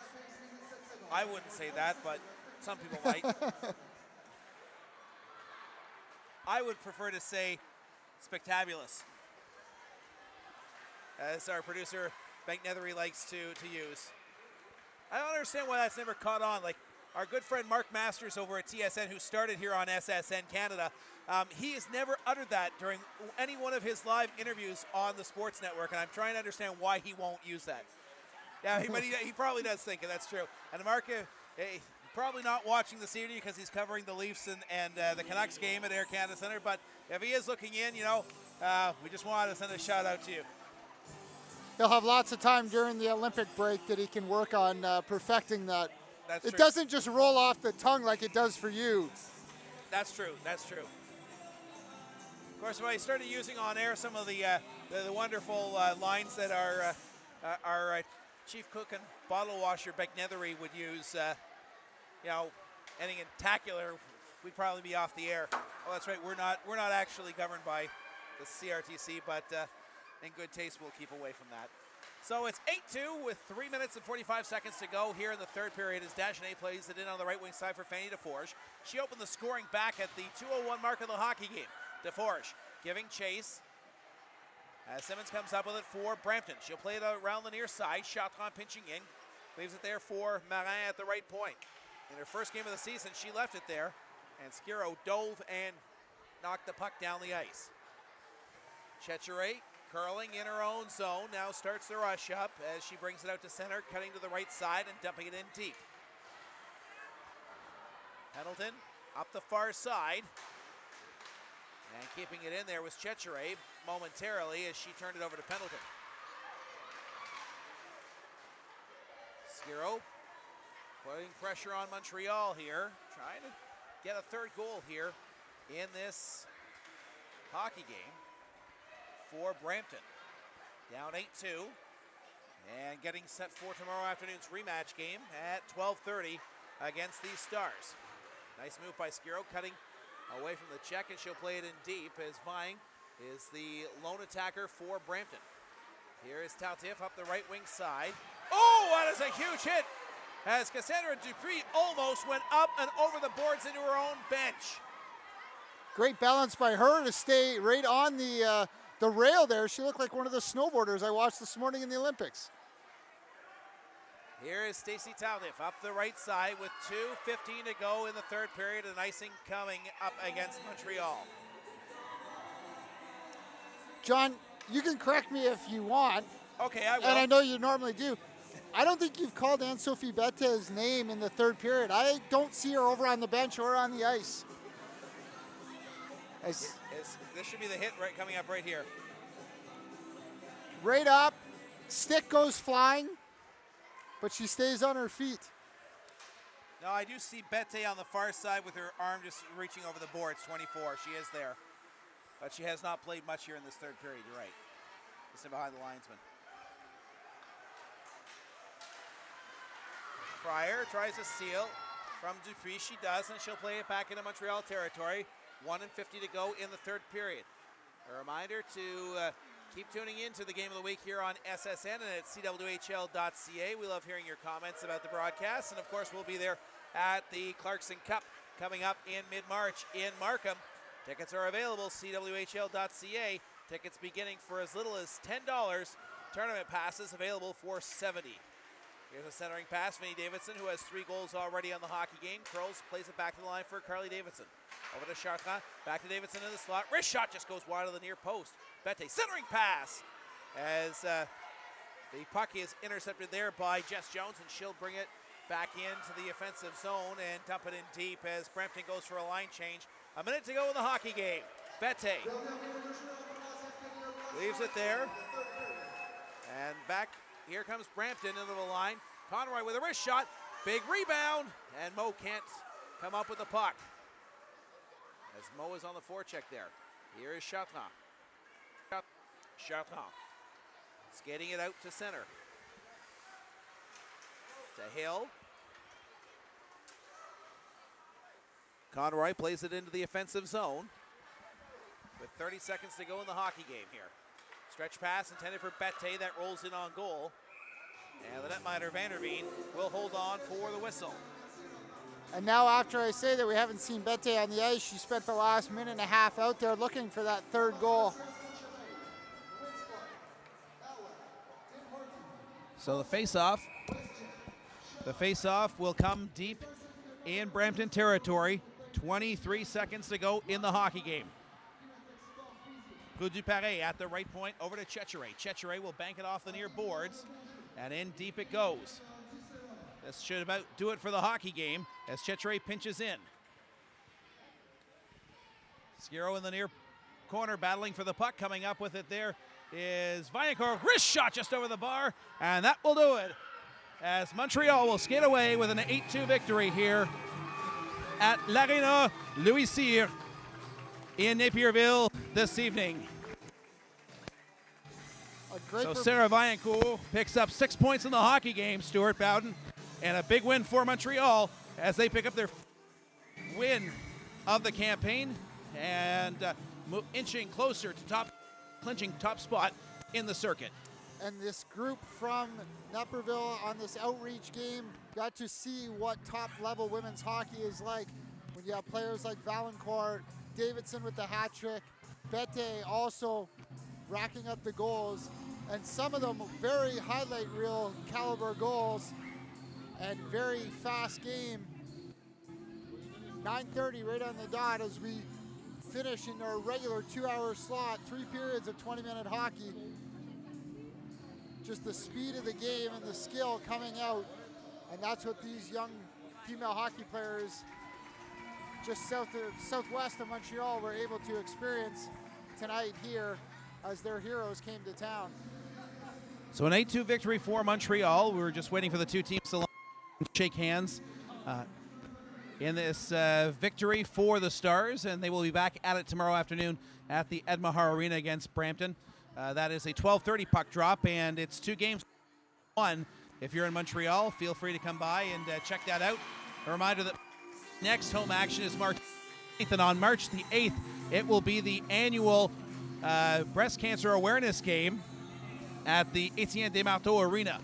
So please come out and support the Stars in their efforts to combat breast cancer.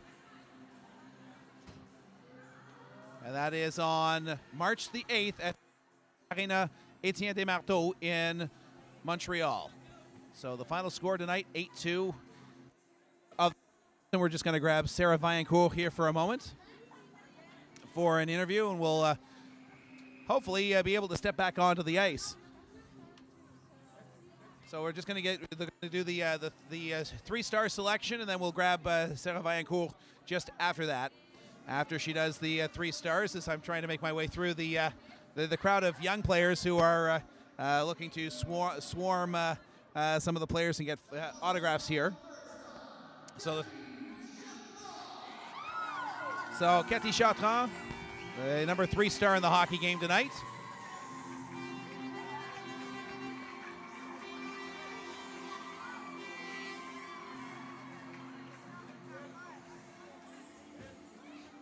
The 2nd star in the game is Sarah Vaillancourt.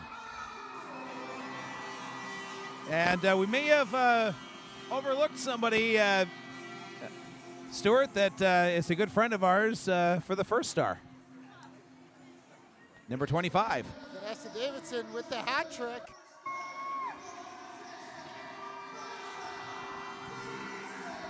So Vinnie Davidson hat is the star. So the 3 stars in tonight's game, Cathy Chartrand, Sarah Vaillancourt, and Vinnie Davidson. So we'll just get the players in just a few moments' time here as they do their traditional 3-star photos.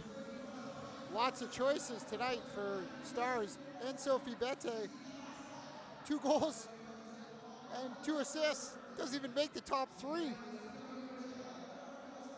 Usually enough for a 3-star selection, but Vinnie Davidson with the hat trick, and she may have picked up an assist in the game as well, if I'm not mistaken, Stuart.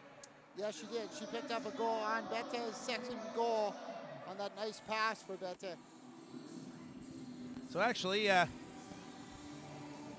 we're actually both the 1st and 2nd star in tonight's game. Sarah Vaillancourt, who picked up 6 points in the contest, and Vinnie Davidson with the hat trick in tonight's game. Girls, let's first talk about Brampton's approach to the game. They didn't seem to be attacking too much, and that seemed to give you a lot of opportunities to move the puck. Yeah, well, we should prepare, but I mean, we came out kind of flat against that, but then we turned it on, and for us. Vinnie, 3 goals in the hockey game. Describe the 3rd goal, which gave you the hat trick. It was a great pass from my line mate, Sarah, and I got to shovel it in. I pretty much had about 10 seconds. I could have done anything with it. But it was great work by my line mates to get me that puck. So between you two and Ann-Sophie Bette, you've 75 points this season in the CWHL, by far and away leading the league as the top trio. What's been your secret to success?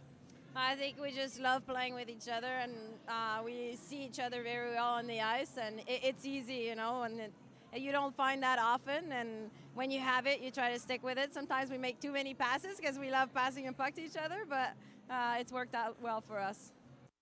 Yeah, you're back with a former teammate in Ann-Sophie Bette.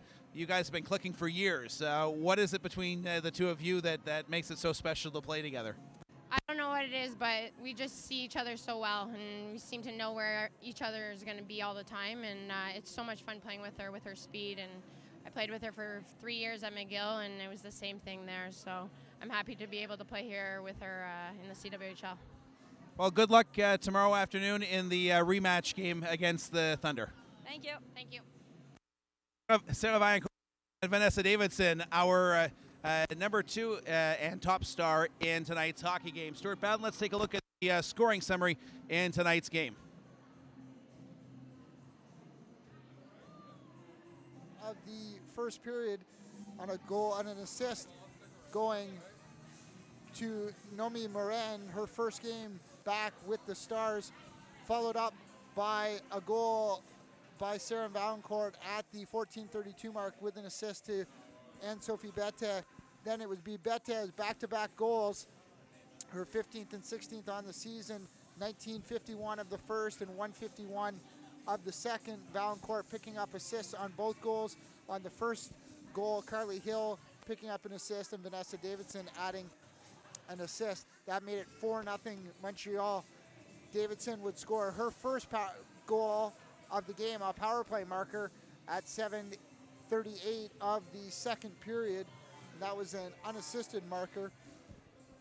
Brampton would finally get on the board. Jones with her first of the game. Another person that had a good game for Brampton, 2 goals for her.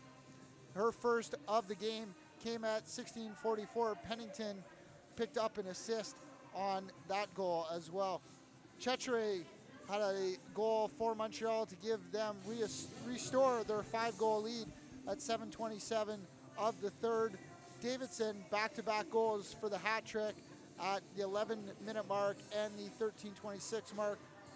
So Vaillancourt and Kathy Chartrand assisting on both those goals. The second goal for Davidson coming on the power play, and Jones for Brampton picking up her second of the game. That nice high shot over the goaltender Courtney Burns' shoulder rounded out our scoring, making the final 8-2 for Montreal in today's contest.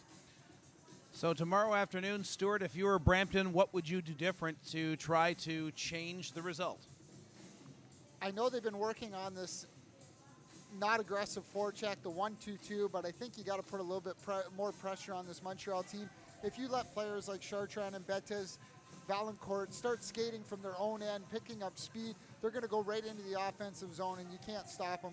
They've got to try, if they're going to trap, they need to force that trap down lower so they don't get as much speed through the neutral zone. So 8-2 is the final score this evening between Montreal and Brampton. Tomorrow afternoon, the two teams will face off again at the Ed Mahar Arena at 12:30, so less than 12, well, a little bit more than 12 hours between games, but these two teams will be back at it tomorrow afternoon as Montreal, with the win, improves to 13-1-2. That gives 14-1-2. That gives them 28 plus 2. That's 31 points on the season. Brampton remains in 5th place in the CWHL with 10 points. And with that win, it pretty much locks up top spot for Montreal, who leads Toronto now by 13 points. Toronto was in Boston earlier today. We don't have any results to give you in that game, but if you check out cwhl.ca a little bit later tonight, you'll have the results up there.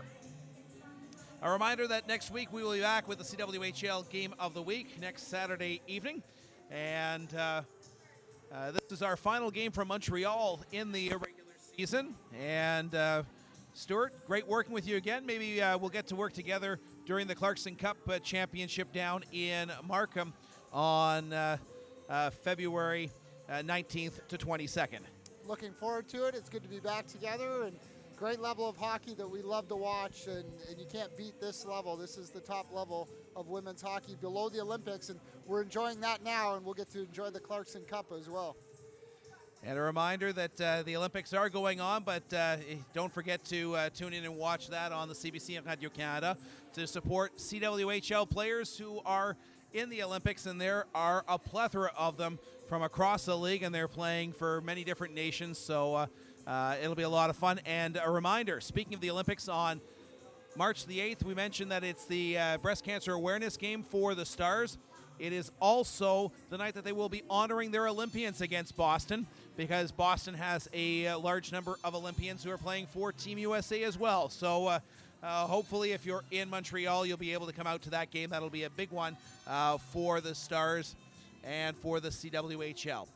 So once again, the final score tonight from the Arena Louis Cyr in Napierville, Quebec. Montreal defeats Brampton 8-2. On behalf of Stuart Bowden, our executive producer, chief cook and bottle washer, Bank Nethery, and our entire SSN crew here in Quebec, this is John Bauer bidding you so long for the CWHL Game of the Week.